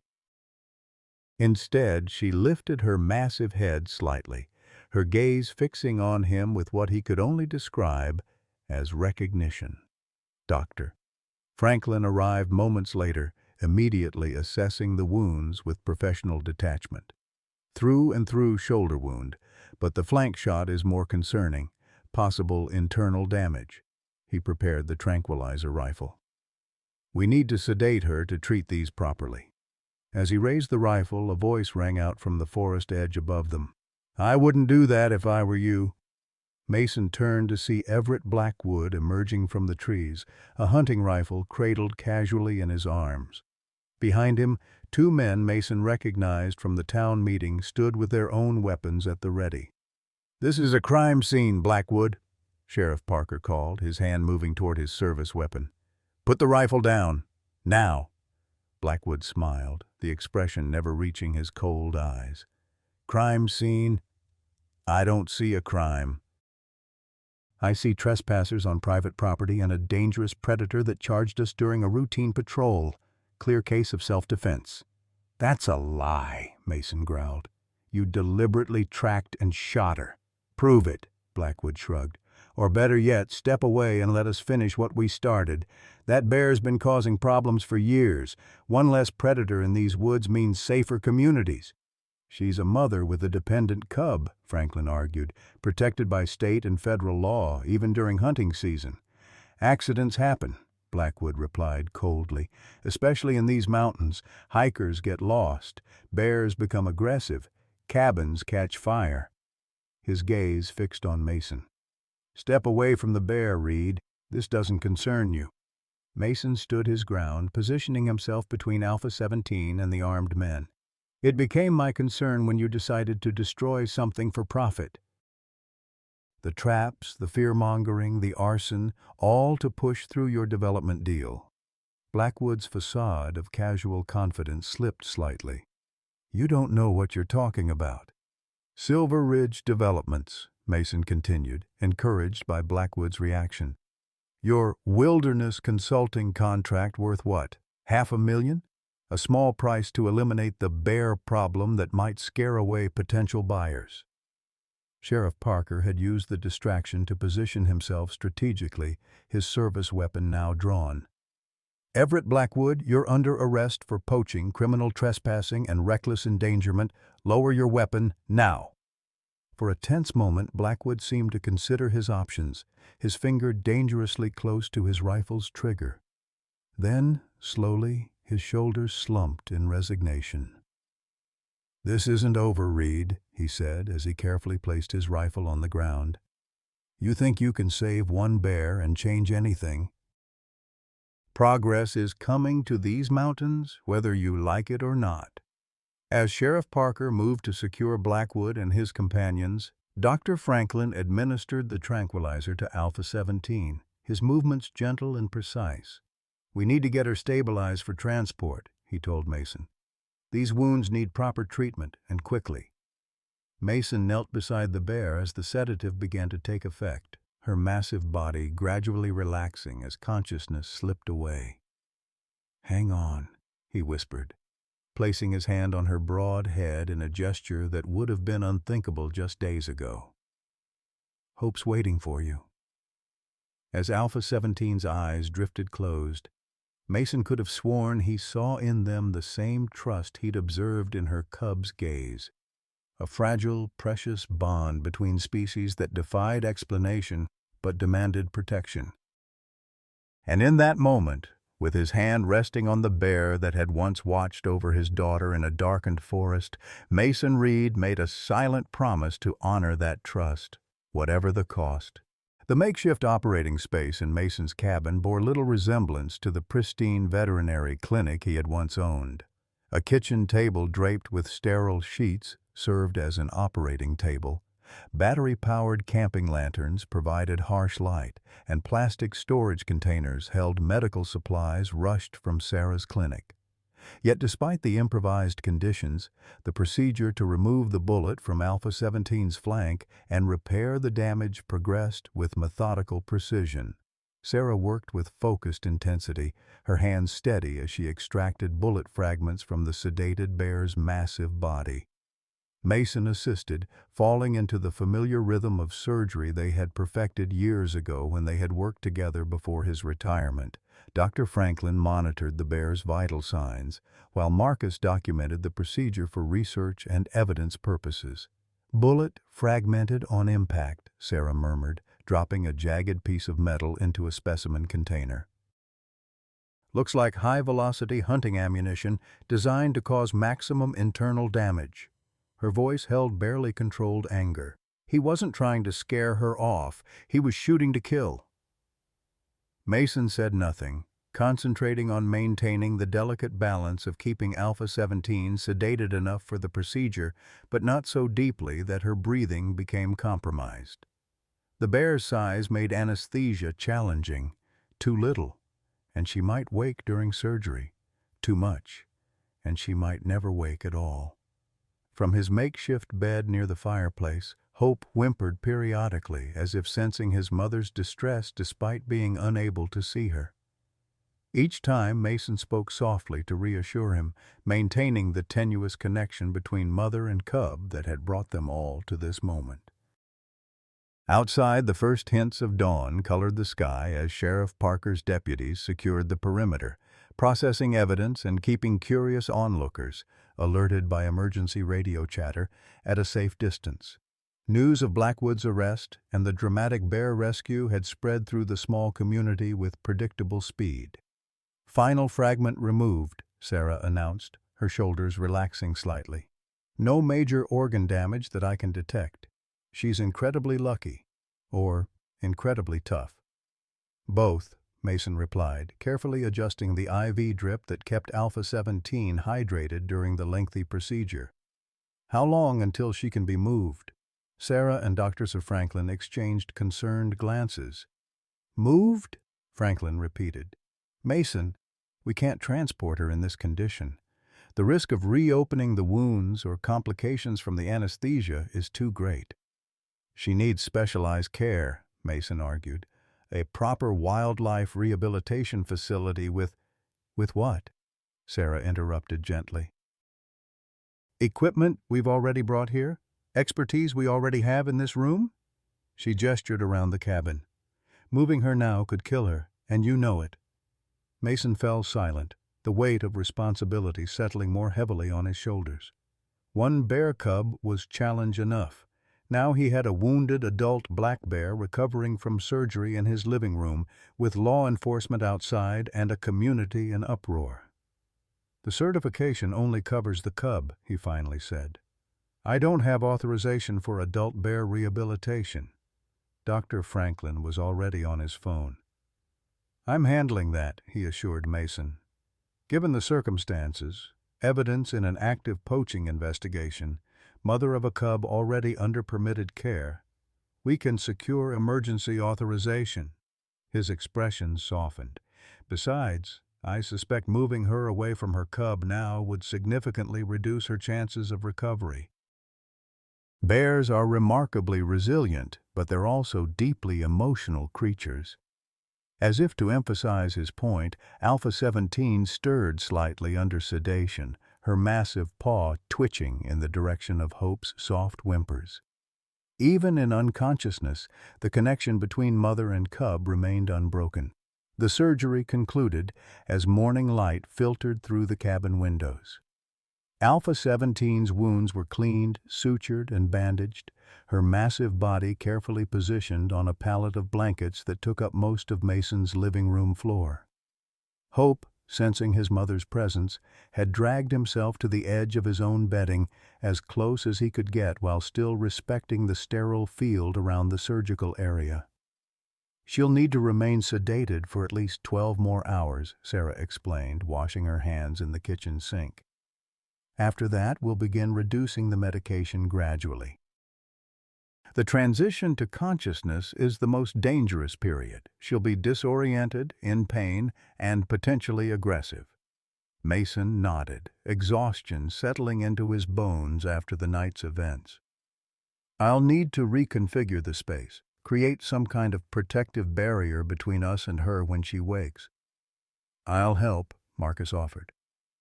"I've worked with recovering bears before. We can use the furniture to create a safe observation zone while giving her space." Sheriff Parker entered, removing his hat as he surveyed the scene. "How is she?" "Stable for now," Dr. Franklin replied. "Your timing was impeccable, Thomas. A few more hours and we might have lost her. The sheriff's weathered face was grim. Blackwood and his cronies are in custody. We found more shell casings, trail cameras, and documentation at his home linking him directly to the Silver Ridge development. He hesitated. And something else. A taxidermy workshop in his basement with items clearly harvested from bears, gallbladders, paws, pelts. Looks like he's been running a poaching operation for years. Mason felt sick. And no one noticed? People noticed, Sheriff Parker said quietly. They just didn't speak up. Blackwood has had influence in this county. Family name goes back generations. Donations to the right campaigns, jobs for the right people. He shook his head. Money and fear are powerful motivators for silence. What happens now? Sarah asked. Multiple federal charges, given the endangered species components, state wildlife violations, conspiracy charges related to the development deal. The sheriff's tired eyes showed a glimmer of satisfaction. He won't see these mountains as a free man again. A commotion outside drew their attention. Through the window, Mason could see several vehicles arriving, news vans with satellite equipment, more official vehicles, and a growing crowd of locals gathering at the perimeter established by the deputies. "It's starting," Sheriff Parker sighed. "Once word got out about Blackwood's arrest and the bear rescue, it was inevitable. I'll handle the press, keep them at a distance." He gave Mason a sympathetic look. "But you should prepare yourself. This story's going national within hours." After the sheriff left, Mason sank into a chair, the accumulated exhaustion, stress, and emotion of the past days crashing over him. His simple, isolated life had been irrevocably transformed in less than a week.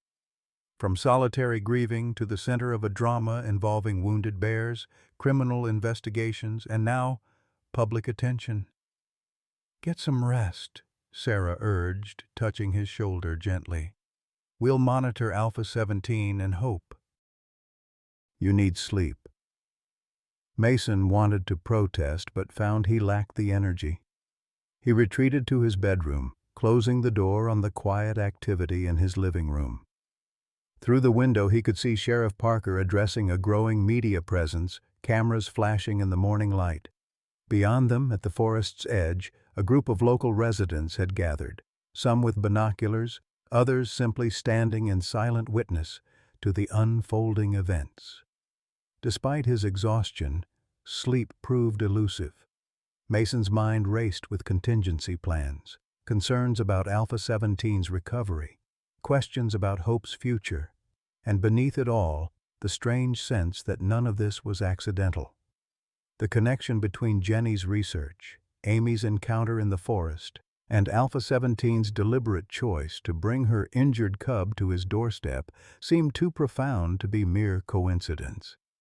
He must have dozed eventually, because the next thing he knew, Sarah was gently shaking him awake. The quality of light through the window suggested late afternoon. "Mason, you need to come," she said, her expression tense. "Alpha 17 is showing signs of waking, earlier than we expected." He followed her quickly to the living room, where the space had been reconfigured as Marcus had suggested. Furniture created a protective barrier around Alpha 17's recovery area, allowing observation while maintaining safety distance. The bear's massive body showed signs of returning consciousness, twitching paws, increased respiratory rate, small movements of her head. Dr. Franklin stood nearby, tranquilizer gun at the ready. "Her metabolism is processing the sedation faster than anticipated," he explained quietly.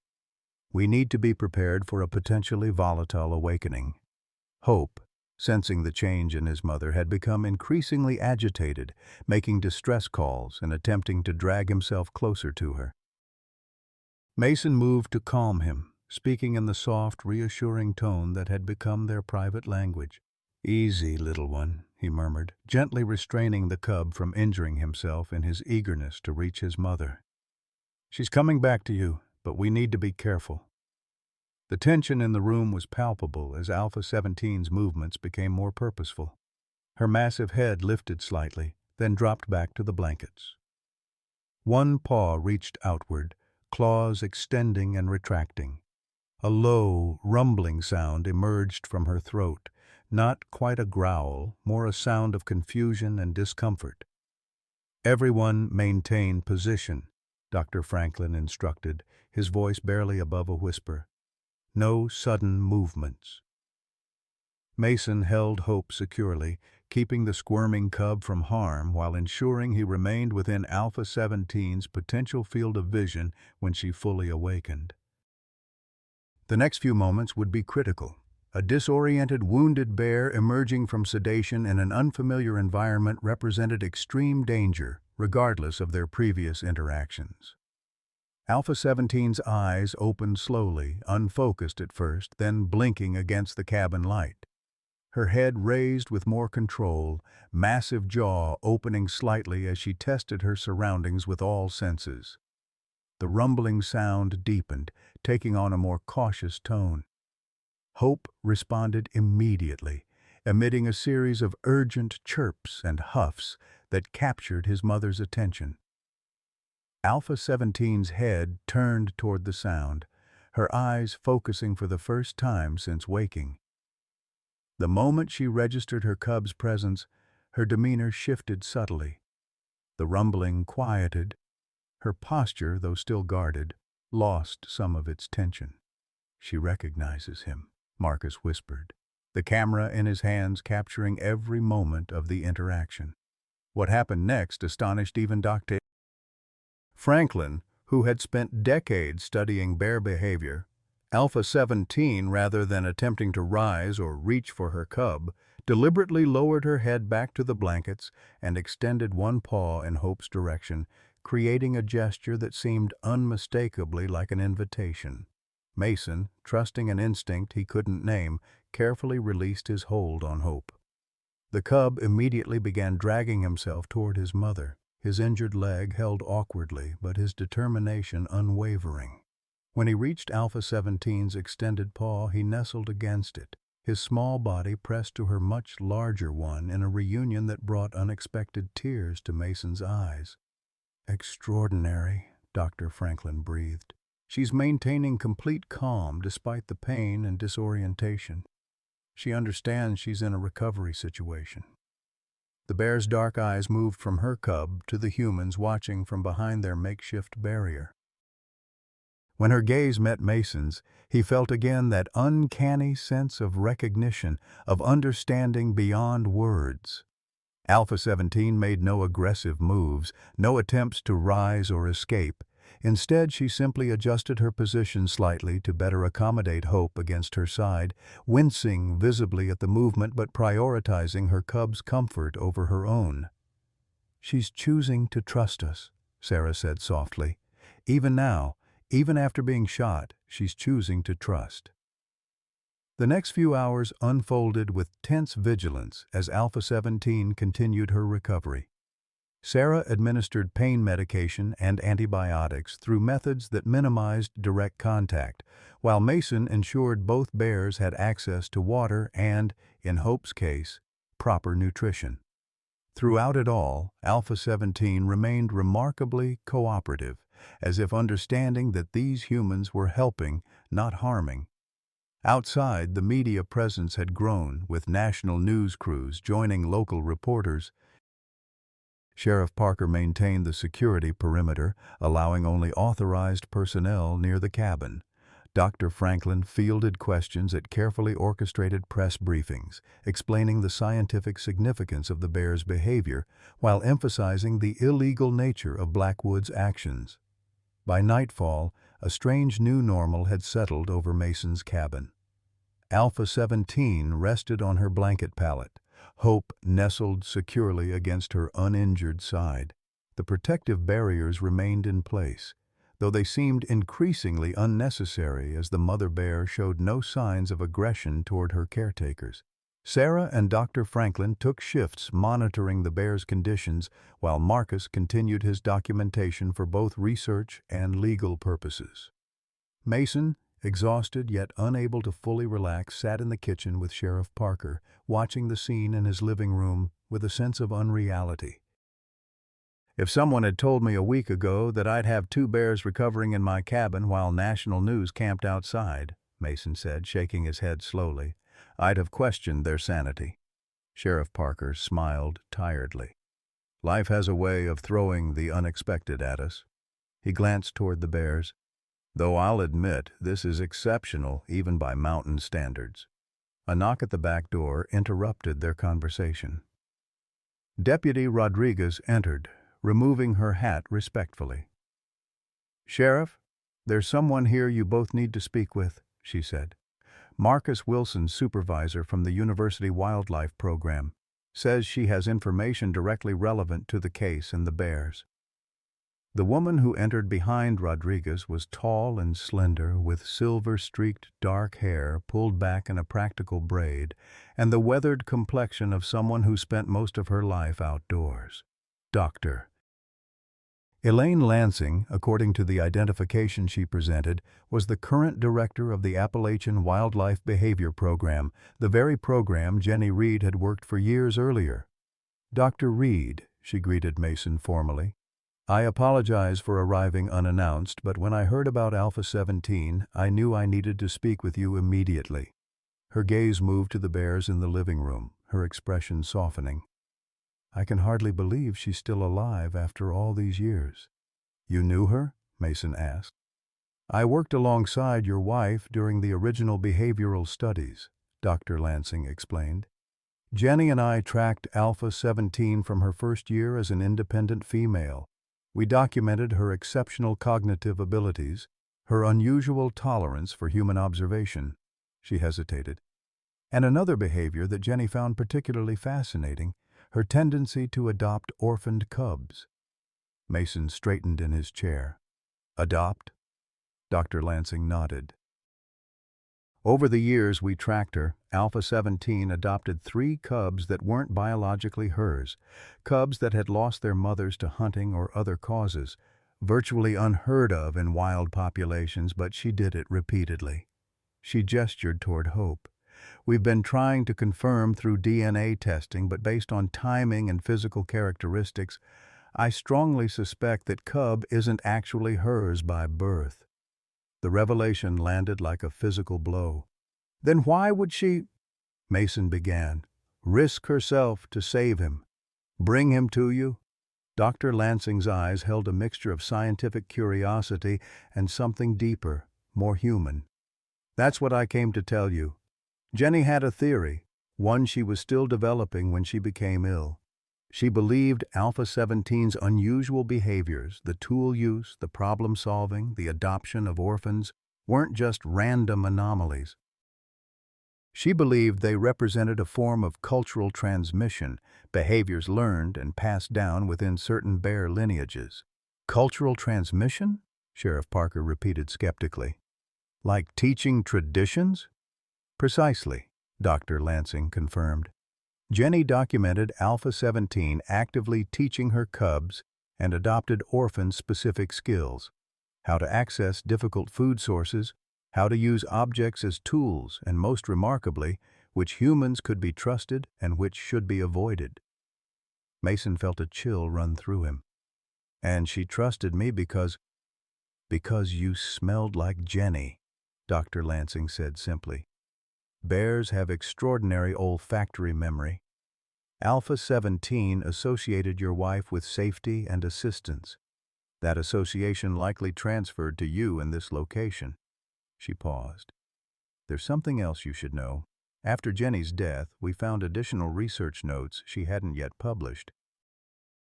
Notes about your daughter Amy's encounter with Alpha 17 in the forest." Mason's heart seemed to stop. "What about it?" "Jenny believed it wasn't accidental.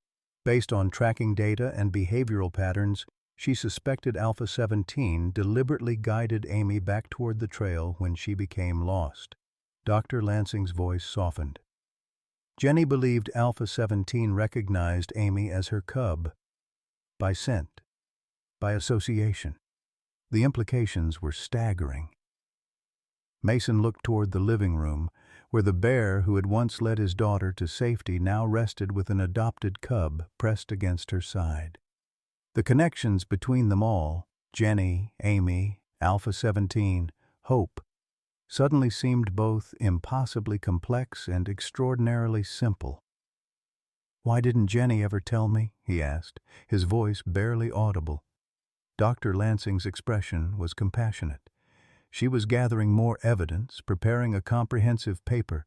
She wanted to be certain before making such an extraordinary claim. She hesitated. "And after Amy's accident, well, I suspect she was trying to protect you from more pain." Mason nodded slowly, understanding blooming within him. Jenny had always been methodical, careful with her research and her emotions alike. She would have wanted absolute certainty before sharing something so profound, so potentially healing. As the conversation continued, with Dr. Lansing sharing more details about Jenny's research and the significance of Alpha 17's behaviors, Mason found his attention drawn repeatedly to the bears in his living room. The mother, not biologically perhaps, but in every way that mattered, curled protectively around the cub she had rescued, brought to safety, and refused to abandon.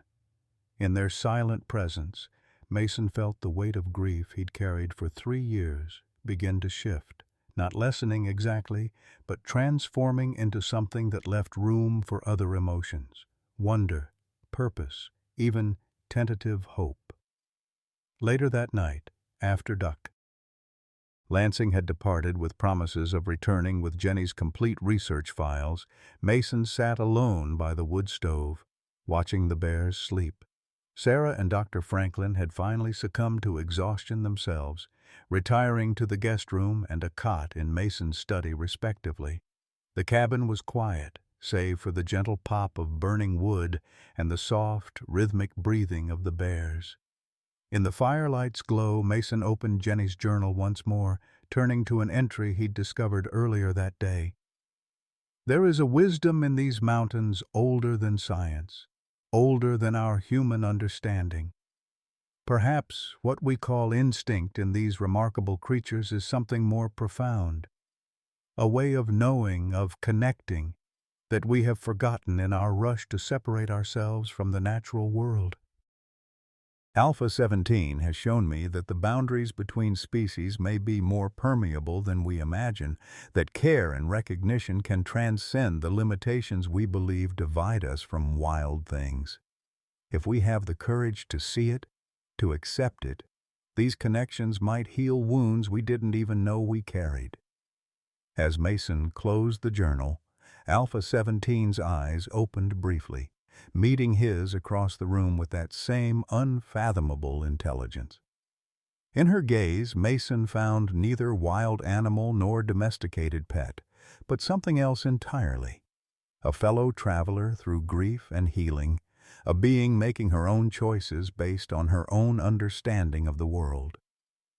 And in that moment of mutual recognition, Mason Reed felt something long frozen within him begin, at last, to thaw. The media maelstrom that descended upon Mason's remote cabin transformed the peaceful mountain setting into something resembling a small disaster response center.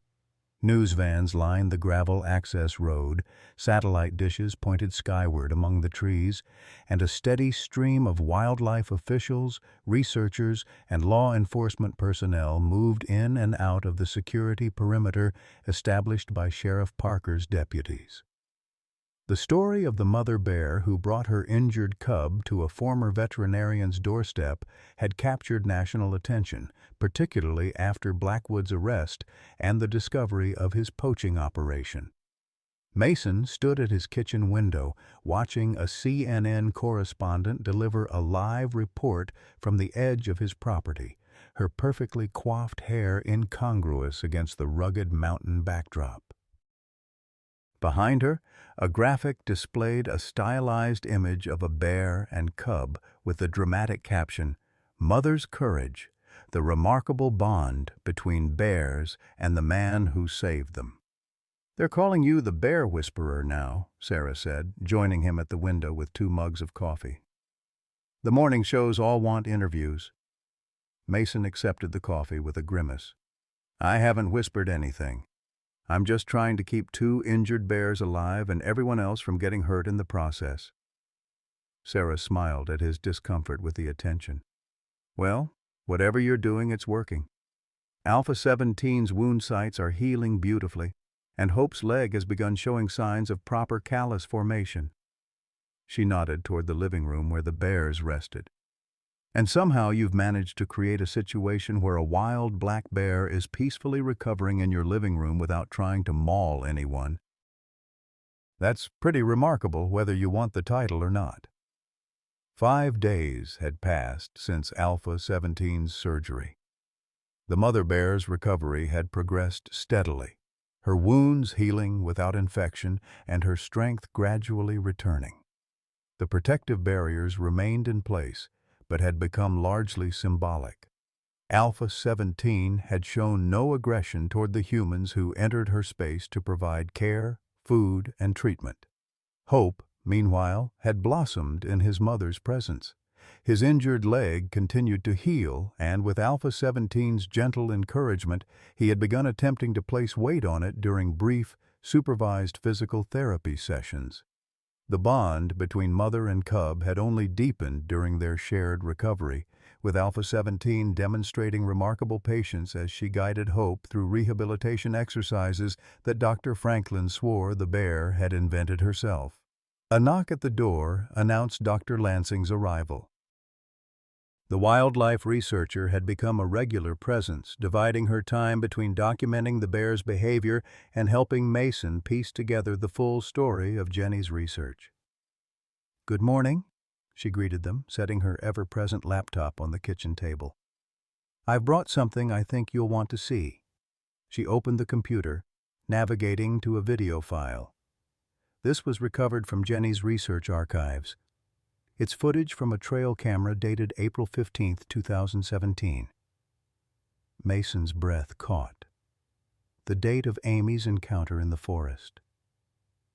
The grainy nighttime footage showed a section of forest trail illuminated by the camera's infrared capability. For several seconds, nothing moved in the frame. Then, from the left edge, a small figure stumbled into view. A girl of about 12, her jacket torn, her movements disoriented. Amy. Mason gripped the edge of the table, his knuckles white. "Where did you find this?" "It was in Jenny's secured research files, Doctor." Lansing explained gently. The camera was part of a grid designed to track Alpha 17's movements. Jenny must have retrieved this footage after Amy was found, but before... She didn't need to finish. Before cancer took Jenny, before the car accident took Amy, on screen, Amy had sat down on a fallen log, clearly exhausted and frightened. She wiped at her eyes, looking around at the darkness surrounding her. Then, almost imperceptibly, her head turned toward something off-camera. Her posture stiffened momentarily, then, astonishingly, relaxed. Into the frame walked Alpha 17, her distinctive white ear marking clearly visible even in the infrared footage. The bear moved with careful deliberation, maintaining a distance from Amy that was neither threatening nor fearful. Behind her, partially obscured by undergrowth, a small cub watched cautiously. "Oh my God," Sarah whispered beside him. What happened next defied everything Mason had been taught about wild bear encounters. Alpha 17 settled on her haunches several yards from Amy, her posture non-threatening. The girl and bear regarded each other for long moments. Then Alpha 17 rose and took several steps away from Amy, looked back, and waited. When Amy didn't move, the bear repeated the action, more deliberately this time. "She's leading her," Mason said, his voice barely audible. Dr. Lansing nodded. Jenny called it intentional guidance behavior. She'd documented Alpha 17 doing this with displaced cubs, but never with a human child. Until Amy. The footage continued, showing Amy hesitantly standing and following the bear at a respectful distance. Alpha 17 led her along the trail, periodically stopping to ensure the girl was still following, until they reached what appeared to be a small stream. There, the bear stopped, drank from the water, and then settled nearby, watching as Amy did the same. The final moments of footage showed Amy curled up against the base of a tree near the stream, her jacket pulled tight around her, while Alpha 17 and her cub remained a short distance away, a sentinel presence through the night. Search and rescue found her the next morning by that same stream, Mason said softly, memories surfacing. She told us a mother bear had shown her where to find water, had stayed with her through the night. We thought it was just a child's imagination, or a dream she'd had while lost. He looked at Dr. Lansing. Jenny saw this footage? She did. She was preparing a paper on interspecies altruism with this as her centerpiece case study. Dr. Lansing's eyes were sympathetic. The work was interrupted by her illness, and after her death the research was archived. Until now. Mason sat heavily in a kitchen chair, overwhelmed by the implications. Alpha 17 saved Amy, and now, years later, she brings her injured cub to me. He looked toward the living room where the bear rested. Could she possibly understand the connection? That Amy was my daughter? That I'm Jenny's husband? Bears have extraordinary olfactory memory, Dr. Lansing reminded him. Jenny worked closely with Alpha 17 for years. You and Amy would have carried Jenny's scent. Is it so hard to believe that Alpha 17 might have formed associations between those scents and concepts like safety or help? From the living room came a soft, huffing sound, Alpha 17 shifting position to accommodate Hope, who was attempting to climb over her in playful exploration. The domestic normalcy of the scene, set against the extraordinary revelation of the video footage, created a cognitive dissonance that left Mason speechless. Sarah placed a hand on his shoulder. Jenny would have loved this, she said softly. Her research vindicated, her theories proven correct. And most of all, the connection between her work and your healing. It's like she found a way to help you even after she was gone. Before Mason could respond, Sheriff Parker arrived with Marcus Wilson in tow, both men looking grimly serious despite the positive developments of recent days. We've got a situation, the sheriff announced without preamble. Wildlife Services is sending a senior intervention team. They'll be here by tomorrow morning. Intervention? Mason repeated. What does that mean? Marcus stepped forward, his usual enthusiasm dampened. The state director reviewed our documentation and has concerns about the rehabilitation protocols, specifically the level of habituation being permitted and the lack of standard barrier systems. Habituation? Mason looked incredulously toward the bears. They're recovering from life-threatening injuries, and Alpha 17 has shown no aggression whatsoever. That's precisely the concern, Marcus explained unhappily. Her comfort with humans, the cub's developing association of people with food and care. From a traditional wildlife management perspective, these are red flags for potential future human-wildlife conflict. Dr. Lansing's expression hardened. This is bureaucratic nonsense.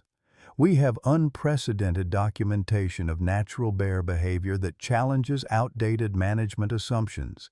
Alpha 17 isn't habituated. She's making conscious choices based on past experiences and current circumstances. Sheriff Parker held up a placating hand.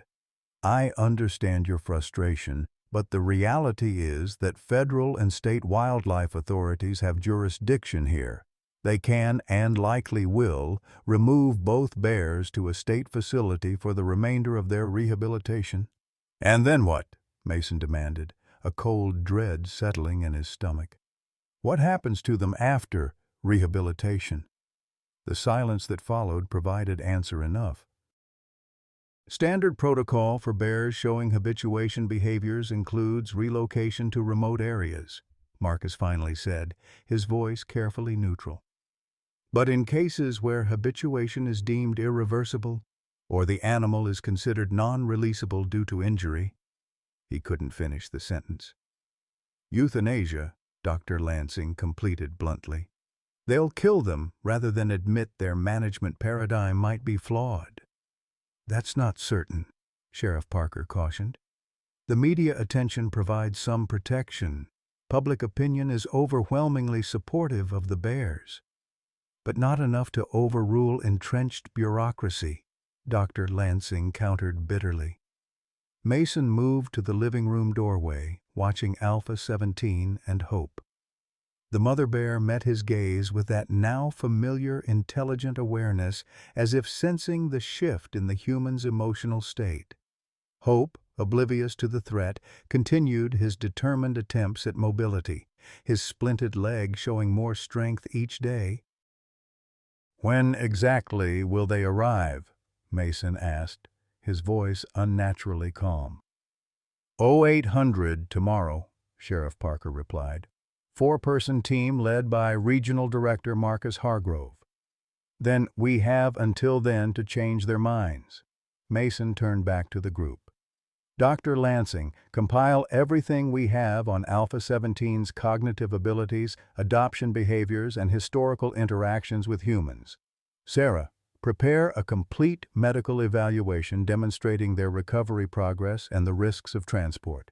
Marcus, gather all your documentation showing their non-aggressive behaviors during rehabilitation. "And what will you do?" Sarah asked. Mason's expression was resolute. "I'm going to talk to Eleanor. She's lived in these mountains longer than anyone. If there's local support to be found, she'll know how to mobilize it." As the others dispersed to their tasks, Mason took one last look at the bears before heading out. Alpha 17 had adjusted her position to better support Hope's strengthening exercises, demonstrating the kind of deliberate assistance that defied traditional understanding of wild animal behavior. "I won't let them take you," he promised quietly. "Not after everything we've been through." Eleanor Thompson's cabin was a hub of activity when Mason arrived. The normally reclusive mountain community had apparently chosen her home as an informal gathering point for those concerned about the bear's fate. Mason counted at least a dozen vehicles parked along her driveway and spilling onto the narrow mountain road. Inside, Eleanor presided over what looked like a war council around her large oak dining table. Maps of the area were spread out beside stacks of documents and several laptops. Faces turned toward Mason as he entered, some familiar from town meetings, others he recognized only as long-time mountain residents who typically kept to themselves. "Well, the man of the hour arrives," Eleanor announced, making space for him at the table. "We've been expecting you since we heard about the Wildlife Services team." Mason looked around in confusion. "What is all this?" Jim Johnson, whose livestock had been killed in the incident Blackwood had used to inflame anti-bear sentiment, stepped forward. "Call it a community response committee. We've been monitoring the situation from the beginning. Most of us have lived alongside bears our entire lives," added an older man Mason recognized as the former park ranger Eleanor had mentioned. "We understand something those government boys with their degrees and regulations don't. These mountains belong to all of us, bears included." Eleanor nodded toward the materials spread across the table. "We've been gathering testimonials from residents about positive bear encounters, historical evidence of coexistence, even legal precedents for alternative management approaches." Her shrewd eyes held Mason's. "This isn't just about your bears anymore, Mason. It's about how we choose to live with the wild things that were here long before us." Mason was momentarily speechless, overwhelmed by the unexpected support. "I don't know what to say." "Don't say anything yet," Eleanor advised. "Listen first." She gestured to a woman Mason didn't recognize, who stepped forward with a tablet computer. "I'm Lisa Carpenter, environmental attorney. she introduced herself. "I've been reviewing the wildlife regulations concerning your situation. There's a rarely used provision for exceptional circumstance designation that might help us. It allows for case-by-case evaluation of unique wildlife scenarios that fall outside standard protocols." Another community member, a retired biologist from the local community college, outlined additional scientific arguments for allowing the bears to complete their rehabilitation under Mason's care. Others presented logistical plans, media strategies, and community action proposals. As Mason absorbed the breadth and depth of the support being offered, he felt something shift within him. The isolation he had wrapped around himself like armor after Amy's death cracking further to admit the warmth of community, of shared purpose. "Why?" he finally asked, looking around at these neighbors he had held at arm's length for 3 years. "Why are you all doing this?" Eleanor's weathered hand covered his. "Because that's what community means, Mason. Even when someone pulls away, we hold the space until they're ready to return." She smiled, the lines around her eyes deepening. "And because those bears chose you for a reason, who are we to argue with a wisdom that old?" By the time Mason returned to his cabin, night was falling. The media presence had thinned somewhat, though a few dedicated journalists maintained their vigil at the perimeter. Inside, Sarah, Dr. Lansing, and Marcus had compiled their respective materials into a comprehensive presentation for the Wildlife Services team. "How did it go with Eleanor?" Sarah asked as Mason reviewed their work. "Better than I could have imagined," he admitted. "Half the county seems to be mobilizing. They're planning a demonstration at the access road tomorrow when the team arrives. Peaceful, but unmistakable in its message."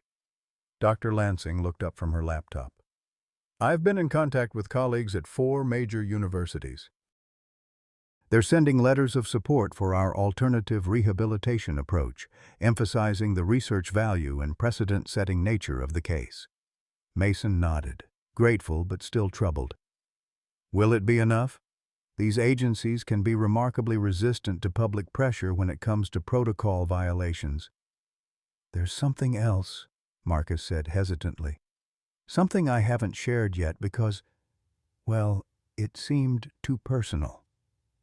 He opened his camera's viewing screen, queuing up footage from the previous night. "I left a camera running during the midnight monitoring shift.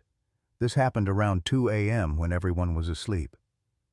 The night vision footage showed the living room in ghostly green tones. Alpha 17 and Hope were visible in their usual resting place, but something was different. The mother bear was awake, her attention focused on something off-camera. Then, slowly and deliberately, she rose to her feet, the first time she had stood fully upright since her surgery. Moving with careful precision despite her healing wounds, Alpha 17 approached the makeshift barrier that separated the bear's space from the rest of the cabin. She paused there, seeming to test the structure with one massive paw. Finding it yielding, she pushed it aside with surprising gentleness, creating a passage just wide enough for her substantial frame. "My God," Sarah whispered, "she could have done that at any time." "Keep watching," Marcus urged. On screen, Alpha 17 moved through the cabin with deliberate care, her claws clicking softly on the wooden floor. She approached Mason's bedroom door, which had been left ajar, and paused there, her massive head tilted in what looked unmistakably like consideration. Then, rather than entering, she returned to the living room, rearranged the barrier to its original position, and settled back beside her sleeping cub. The entire exploration had taken less than 5 minutes, but its implications were staggering. She was checking the perimeter, Dr. Lansing breathed, assessing her environment, the potential for escape or threat, and upon finding none, she chose to stay. Mason finished, a lump forming in his throat. She could have left at any time, taken Hope and disappeared into the forest, but she chose to stay. "That's more than habituation," Marcus said earnestly. "That's decision-making based on risk assessment, trust, and long-term benefit analysis." If the Wildlife Services team sees this footage, they might still interpret it as evidence of dangerous habituation, Dr. Lansing cautioned.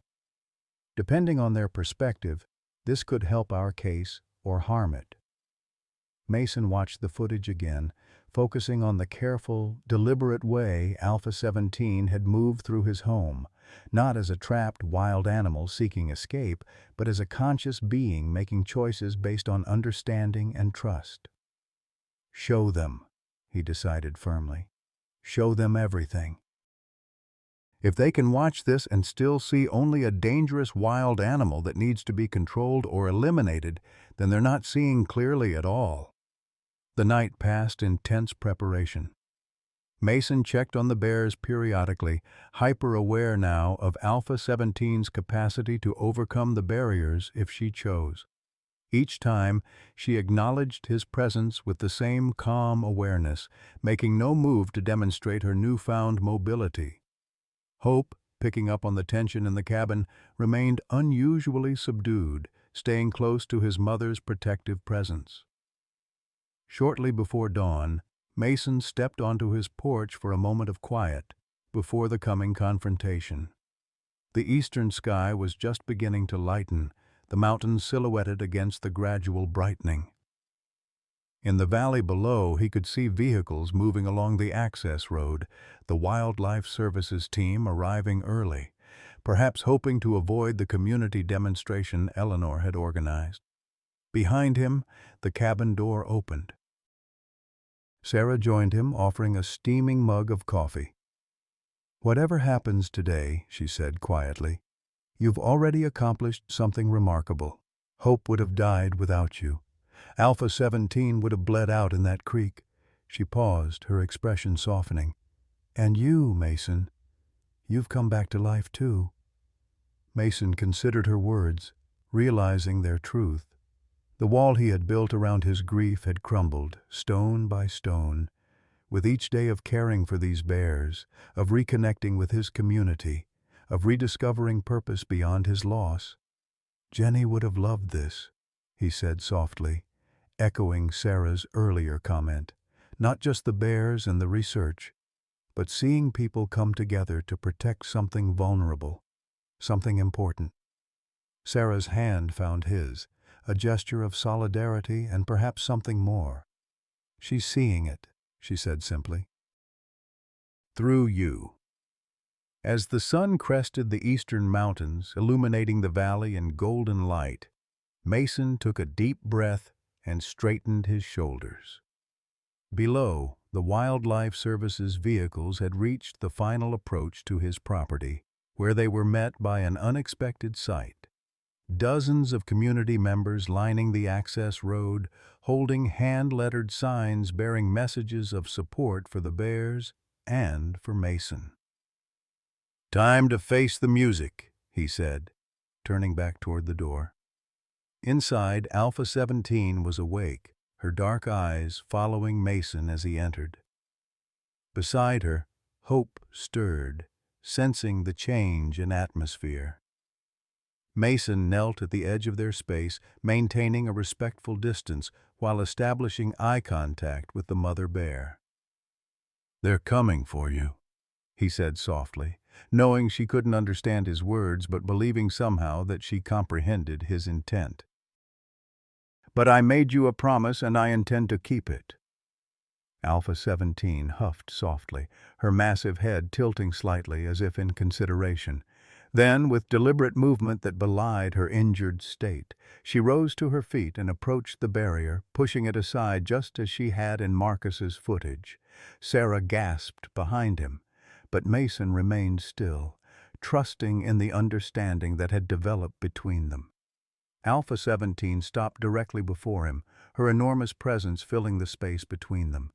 Then, in a gesture that defied explanation, she lowered her head and gently nudged Mason's shoulder before returning to Hope's side.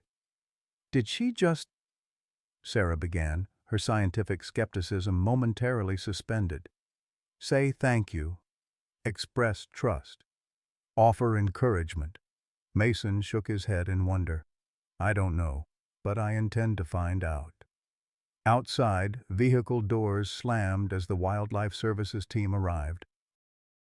Voices rose in what sounded like heated discussion as they encountered the community demonstration. Through the window, Mason could see Eleanor Thompson standing firm before a man in an official uniform, her small stature belying her formidable presence.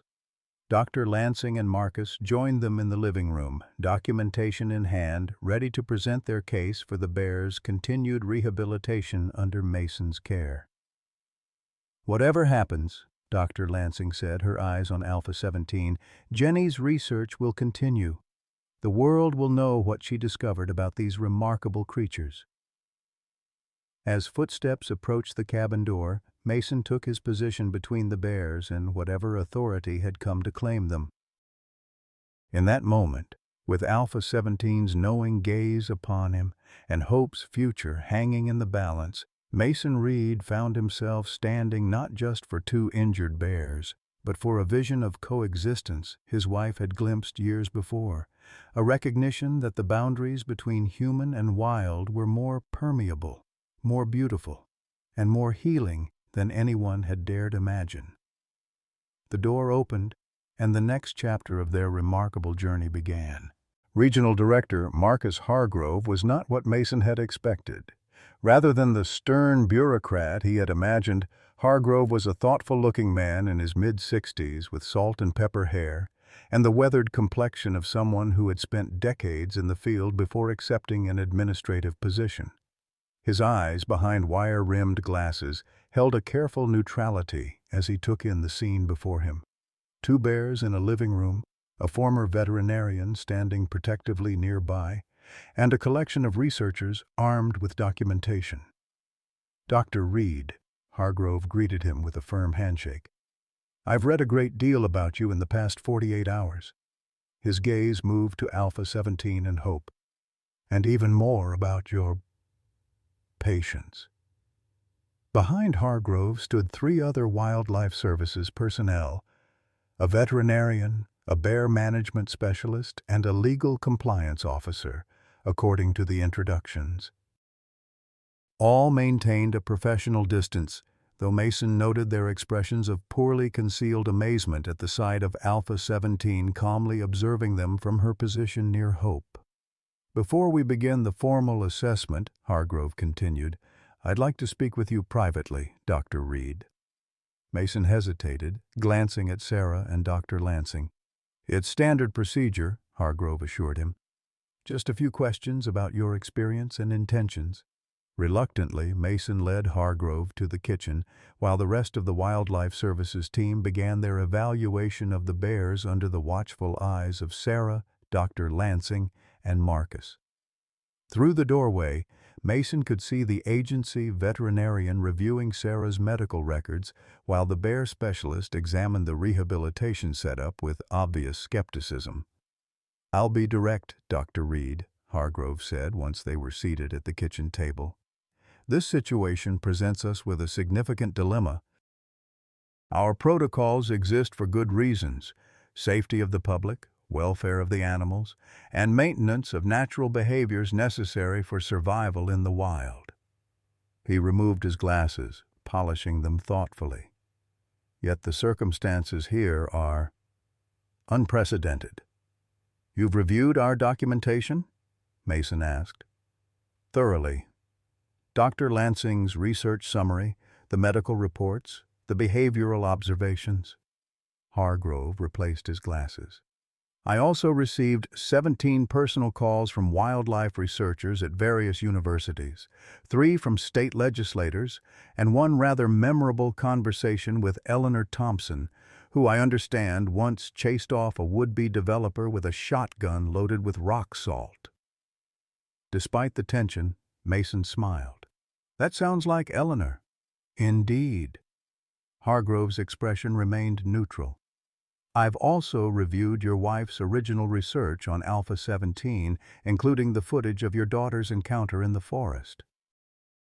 "Remarkable material. Then you understand why this case deserves special consideration," Mason pressed. "I understand why many people believe it does," Hargrove corrected carefully. But I also understand the risks of allowing exceptions to protocols designed to protect both wildlife and the public." He leaned forward, his expression earnest. "What happens when the next person finds an injured bear and decides to take matters into their own hands, citing your case as precedent? What happens when that situation ends tragically because they lack your specialized training or the unique circumstances that make this case exceptional?" Mason considered the question seriously. Protocols should serve the greater good, not become inflexible dogma. Unique situations demand unique responses. A philosophical argument that ignores practical realities, Hargrove countered. Wildlife management isn't theoretical. It deals with concrete risks, limited resources, and public safety. And it should also incorporate new understanding when it becomes available, Mason insisted.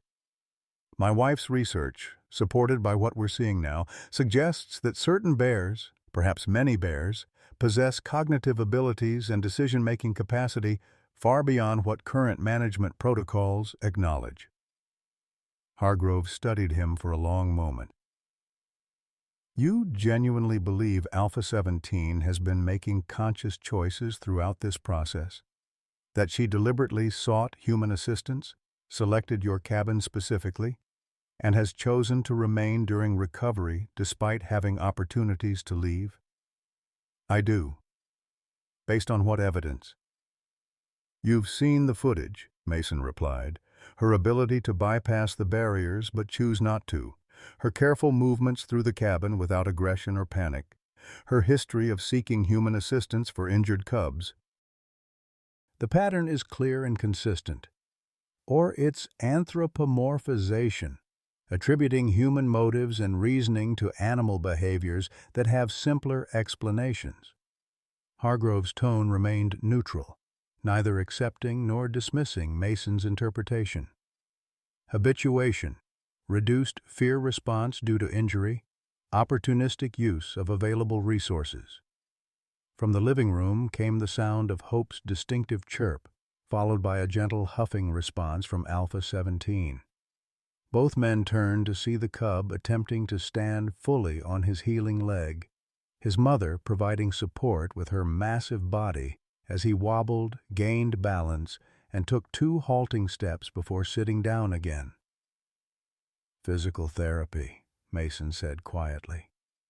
"She does this several times daily, encouraging him to strengthen the leg while providing support to prevent falls. Is that also explainable as simple instinct?" Hargrove didn't answer immediately, his attention captured by the interaction between the bears. "You have a personal stake in this interpretation," he finally said. "Given your wife's research, your daughter's experience, your own grief, perhaps you need to believe these bears possess this level of awareness." The observation struck close to Mason's heart, but he refused to be defensive. "My personal circumstances may make me more receptive to the possibility, but they don't create the evidence. The evidence exists independently and deserves objective consideration." Before Hargrove could respond, commotion erupted outside. Through the window, Mason could see the community demonstration had grown substantially, with dozens more local residents joining the original group. A news van had arrived, and reporters were interviewing community members against the backdrop of handmade signs supporting the bears. "Your community feels strongly about this," Hargrove observed. "They understand something important about these mountains," Mason replied.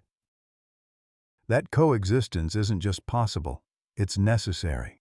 For generations, these families have lived alongside bears, developing an understanding that doesn't always align with official management policies." Hargrove's eyes narrowed slightly. "Are you suggesting local wisdom should supersede scientific wildlife management?" "I'm suggesting they should inform each other," Mason countered.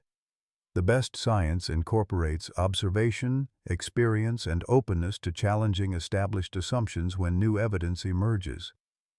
A knock at the door interrupted their conversation. Dr. Lansing entered, her expression urgent.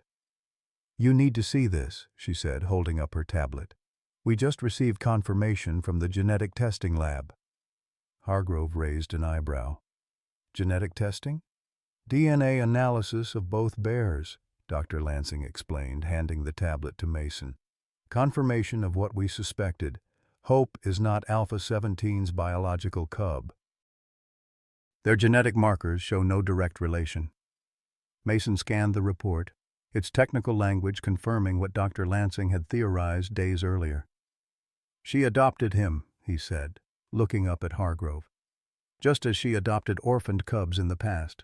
She found an injured, abandoned cub and chose to care for him.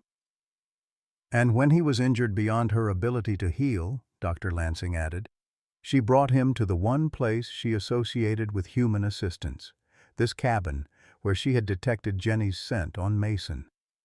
Hargrove accepted the tablet, reviewing the genetic findings with careful attention. His professional mask slipped momentarily, revealing genuine scientific curiosity. "This would represent extraordinary behavior for a wild black bear," he acknowledged. "Yet the evidence supports it," Dr. Lansing pressed. Alpha 17's history of adoption documented in Jenny Reed's research, the genetic confirmation that Hope is not her biological offspring, her deliberate transportation of the injured cub to a specific human dwelling, and her continued participation in his rehabilitation. From the living room, the Wildlife Service's veterinarian approached, clipboard in hand. "Director Hargrove, I've completed my medical assessment. Both bears are receiving appropriate care, with wound healing progressing exceptionally well. The cub's fractured leg shows textbook callus formation and appropriate alignment."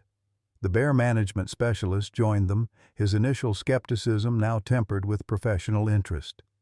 "The rehabilitation setup, while unconventional, includes all necessary elements for successful recovery and eventual release. The cub is developing age-appropriate behaviors despite the injury, and the adult female shows no signs of problematic habituation. She maintains appropriate wariness while tolerating necessary human proximity." Hargrove absorbed their reports thoughtfully.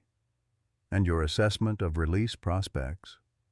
"The cub should achieve full recovery within another 4 to 6 weeks, the veterinarian reported. "The adult female's wounds are healing well, with no indication of permanent impairment that would prevent successful release. Though I maintain concerns about the level of human exposure," the bear specialist added, "particularly for the cub." Dr. Lansing stepped forward. "We've developed a comprehensive rehabilitation plan that gradually reduces human contact while maintaining necessary medical oversight. Alpha 17's presence actually facilitates this process. She provides natural bear socialization and behavioral modeling for Hope." Mason watched Hargrove carefully, sensing the internal deliberation behind his neutral expression. Outside, the community demonstration continued growing, with Eleanor Thompson's voice occasionally rising above the general murmur as she organized the supporters. "You have a decision to make, Director," Mason said quietly. "You can adhere strictly to protocols that never anticipated this situation, removing these bears to a conventional facility against the advice of the researchers who know them best and the community that supports their rehabilitation here. Or you can recognize that this represents an opportunity to expand our understanding of these animals and potentially improve wildlife management practices in the future." Hargrove smiled slightly. "You would have made a formidable lawyer, Dr. Reed." He turned to his team. "I need your official recommendations. Dr. Mercer?" The Wildlife Service's veterinarian straightened. "From a medical perspective, I believe continued rehabilitation at this location presents the optimal scenario for full recovery. The stress of transport and new surroundings could compromise healing, particularly for the adult female with healing gunshot wounds." "Mr. Bennett?" Hargrove turned to the bear specialist. Bennett hesitated. "While I maintain concerns about habituation protocols, I acknowledge the unique circumstances of this case, particularly given the adult female's demonstrated history of unusual behaviors and apparent decision-making capacity. With proper modifications to reduce direct human contact during later rehabilitation stages, I reluctantly support continued rehabilitation at this site. The legal compliance officer, who had remained largely silent throughout the assessment, cleared her throat. Director, the exceptional circumstance designation was created precisely for situations that fall outside standard parameters while still serving conservation goals. This case meets those criteria. I recommend approval with appropriate monitoring and reporting requirements. Hargrove nodded, seemingly unsurprised by their recommendations. He turned back to Mason. If, and I emphasize if, I were to approve continued rehabilitation here, what assurances can you provide regarding public safety, proper protocols for eventual release, and prevention of inappropriate habituation? Full compliance with any modifications your team recommends, Mason replied without hesitation. Regular reporting and monitoring, gradual implementation of distancing protocols as medical needs decrease, and my personal commitment to ensuring these bears return to the wild with the skills they need to survive. And the media circus? Hargrove gestured toward the window where cameras continued to document the community gathering. We'll manage it, Dr. Lansing interjected. Limited, controlled access for educational purposes only, with appropriate distance maintained. The research value alone justifies careful documentation. Hargrove considered for a long moment, his gaze moving from the bears to the researchers to the community demonstration outside. Finally, he sighed.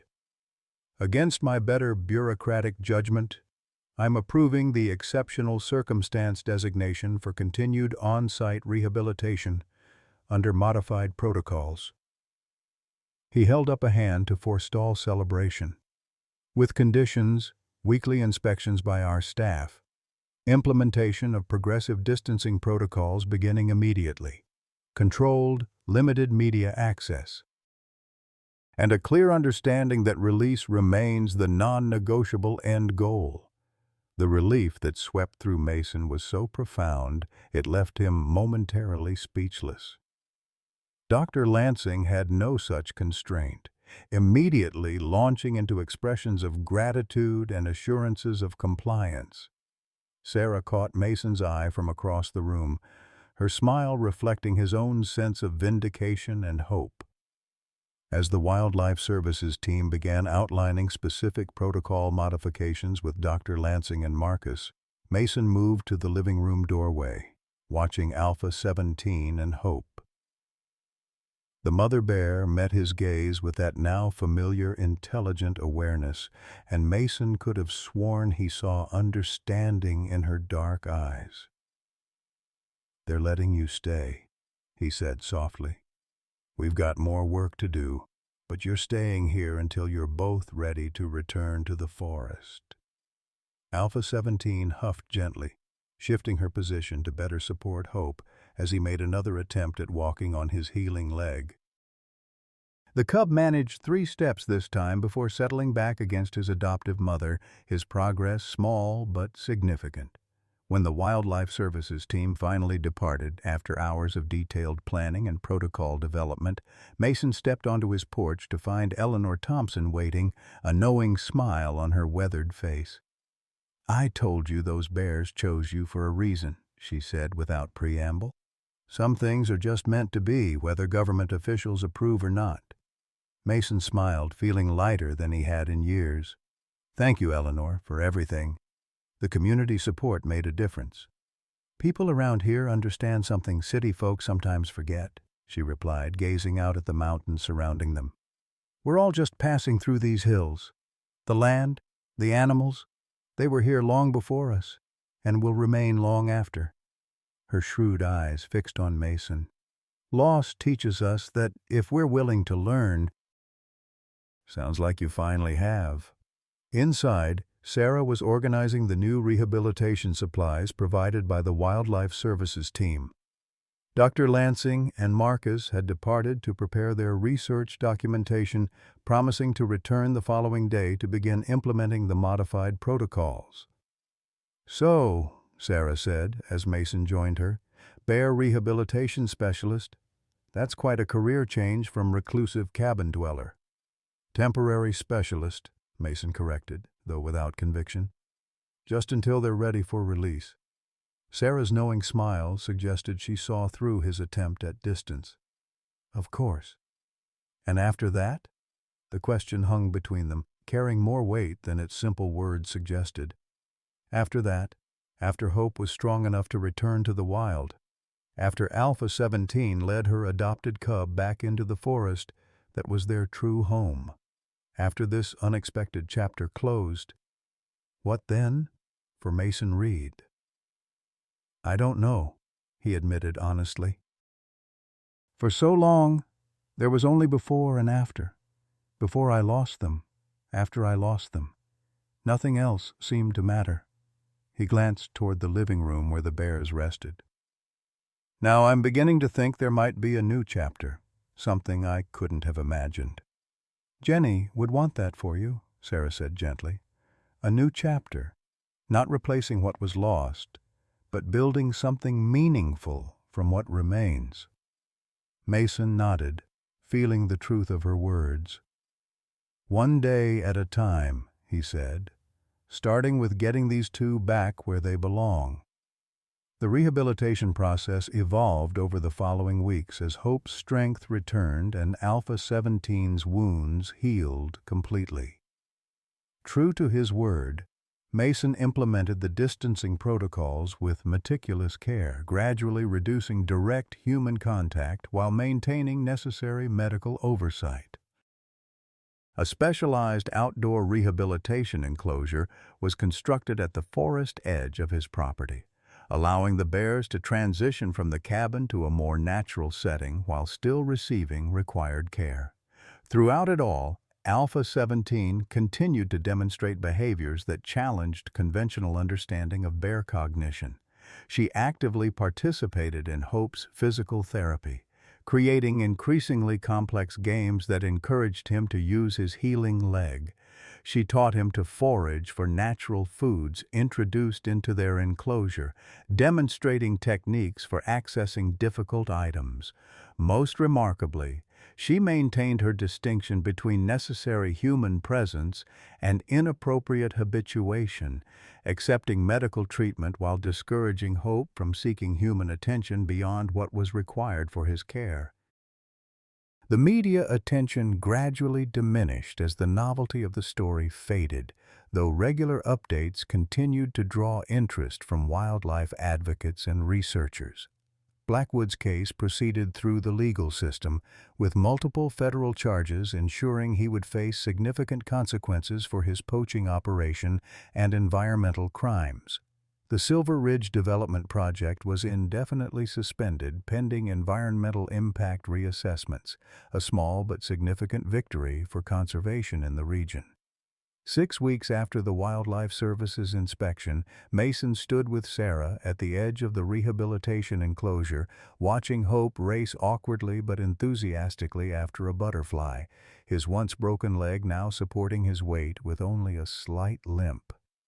Alpha 17 observed from a nearby log, her powerful body fully healed, her attention divided between her adoptive cub and the humans observing from a respectful distance. "The latest assessment is positive," Sarah reported, reviewing notes from the most recent Wildlife Services inspection. "They're recommending release within the next 2 weeks, weather permitting. Both bears are demonstrating appropriate wild behaviors and physical capability." Mason nodded, a complex mixture of emotions swirling within him, pride in their recovery, satisfaction in a mission nearly accomplished, and an inevitable sadness at the approaching farewell. "Where will they be released?" "Dr. Lansing has identified an optimal location within Alpha 17's original territory, but away from developed areas. Good food sources, established bear population at sustainable density, minimal human activity." Sarah glanced at him. You could be present if you wanted. They've approved a small observation team for the release. Mason considered the offer, unsure if witnessing the final moment of separation would bring closure or simply deepen the sense of loss he anticipated. "I'll think about it," he said finally. That evening, as dusk settled over the mountains, Mason sat on his porch with a cup of coffee, watching the bears in their enclosure prepare for night. Hope had created a nest of sorts from pine branches and leaves, while Alpha 17 performed her customary perimeter check before settling nearby. The sound of a vehicle approaching drew Mason's attention. Dr. Lansing's SUV appeared on the gravel drive, an unexpected visit at this late hour. She emerged carrying a small box, her expression suggesting significant news. "Sorry to drop in unannounced," she said, climbing the porch steps. "But I've received something I thought you should see immediately." She placed the box on the small table between them. "Jenny's final research notes on Alpha 17, recovered from a backup server we didn't know existed until recently." Mason stared at the box, his heart quickening. "What did you find?" Dr. Lansing sat beside him, her excitement barely contained. "A confirmation of everything we've observed and more. Jenny had documented Alpha 17's adoption behaviors extensively, including genetic confirmation of 3 previous adoptions. She had developed a comprehensive theory about cultural transmission of behavior among certain bear lineages, with Alpha 17 representing a particularly advanced example." She opened the box, removing a journal bound in faded leather.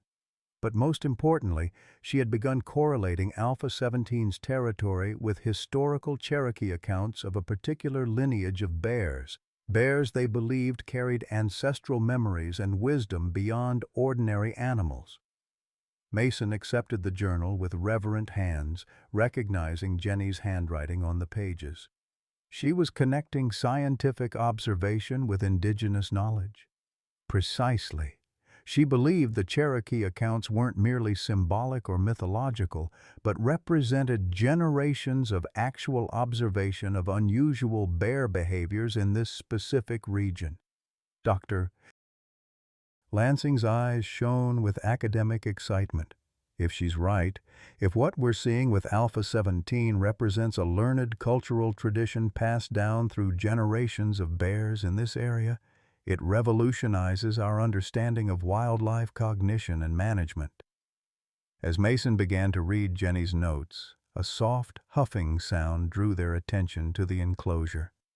Alpha 17 had approached the nearest edge, her massive form visible in the fading light. She stood watching them, her posture neither threatening nor fearful, but attentive, as if aware that something significant was occurring. "She knows," Dr. Lansing whispered. "Somehow, she always seems to know." The following 2 weeks passed in a blur of preparation for the bear's release. Final medical assessments confirmed both were physically ready to return to the wild. Hope's leg had healed remarkably well, with only a slight limp that Dr. Franklin assured would likely disappear completely with time and exercise. Alpha 17's wounds had healed without complication, her strength and stamina fully restored. The release location had been carefully selected, a remote valley within the national forest, accessible only by 4-wheel drive vehicles, and a final half-mile hike. The area offered abundant natural food sources, established denning sites, and minimal human presence, while still falling within Alpha 17's historical range. On the morning of the release, Mason rose before dawn, his decision made. He would accompany the bears to their release site, witness their return to the wild, and complete the circle that had begun with that extraordinary moment on his porch weeks earlier. Sarah arrived as he was loading the final equipment into his truck, her own decision to join him requiring no explanation between them. The small caravan that departed Mason's property included his truck, Dr. Lansing's SUV, a wildlife services vehicle carrying the transport crates, and a final vehicle with Marcus and his documentation equipment. Eleanor had come to see them off, pressing a small package into Mason's hands before they left. "For after," she said simply, "when you need it." The journey to the release site took nearly 3 hours, the final portion over rough Forest Service roads that tested even the most capable vehicles. Throughout the drive, Mason found himself repeatedly checking the transport trailer where the bears traveled in separate but adjacent crates, their proximity to each other maintaining the bond that had sustained them through recovery. When they finally reached the trailhead, the group worked with efficient coordination to transfer the crates to the specially designed handcarts that would transport them the final distance. Mason and Sarah took position at Alpha 17's cart, while Wildlife Services personnel managed Hope's doctor. Lansing led the way, GPS in hand, guiding them toward the precise location she had selected. The forest embraced them as they walked, the late spring foliage creating a cathedral of green overhead. Birds called from the canopy, and somewhere in the distance a stream provided a constant musical backdrop. It was, Mason realized, a perfect day for homecoming. They reached the selected clearing shortly before noon, a peaceful glade bordered by berry thickets and mature oak trees, with a small stream running along one edge. Dr. Lansing confirmed the location while Marcus set up cameras at strategic points to document the release from a safe distance. "Ready?" Sarah asked softly as they positioned the crates side by side, facing the deeper forest. Mason nodded, unable to trust his voice in that moment. Together, they removed the securing bolts from Alpha 17's crate, while the Wildlife Services team did the same for Hope's. At Dr. Lansing's signal, they simultaneously raised the doors and stepped back to a safe observation distance. For several long moments, nothing happened. Then Hope's curious face appeared at his crate opening, his nose working overtime as he sampled the rich scents of the forest. He emerged cautiously, testing his healed leg on the unfamiliar ground. Alpha 17 followed with greater deliberation, her massive form unfolding from the crate with dignity and power. Mother and cub reunited in the clearing, touching noses briefly before Alpha 17 began a careful assessment of their surroundings, her movements displaying the confident awareness of a predator returned to its natural domain. Hope stayed close, mimicking her behaviors, learning even in these first moments of freedom. The humans maintained complete silence, cameras whirring softly as they documented this transition from rehabilitation to release. Mason found himself holding his breath as Alpha 17 completed her survey of the immediate area and turned her attention toward the observation group.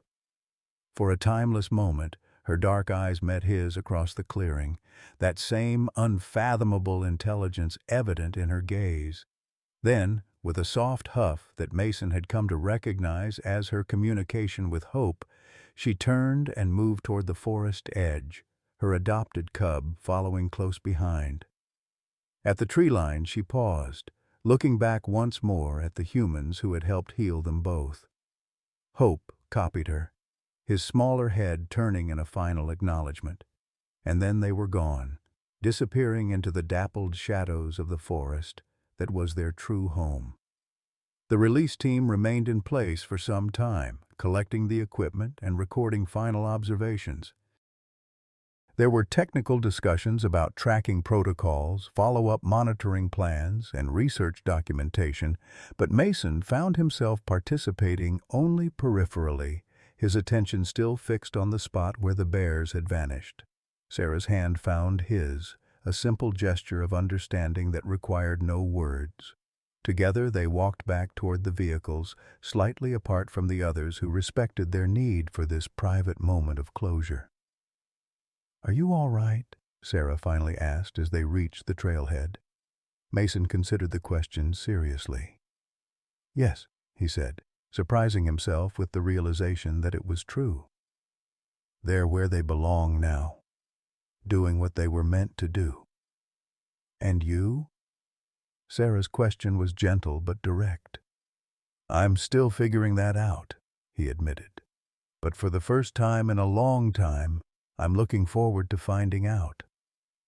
As they drove back toward civilization, Mason remembered Eleanor's package. He asked Sarah to open it for him while he navigated the rough road. Inside was a small wooden carving of a mother bear with a cub, exquisitely detailed despite its small size. A note in Eleanor's flowing handwriting accompanied it. "Some bonds transcend understanding. Some lessons come from unexpected teachers. The bears have returned to their forest, but what they've taught us remains. Honor it by living fully in your own world, as they do in theirs." Mason smiled as Sarah read the note aloud, feeling the truth of Eleanor's words settle in his heart. Ahead, the road wound down from the mountains toward home, not the isolated refuge it had once been, but a place of connection, purpose, and possibility. And somewhere in the ancient forests above, Alpha 17 and Hope began their new journey together, carrying with them the remarkable story of healing that had united them with a grieving man who had found, through their presence, his way back to life. When we're faced with overwhelming loss, it's easy to build walls around our hearts.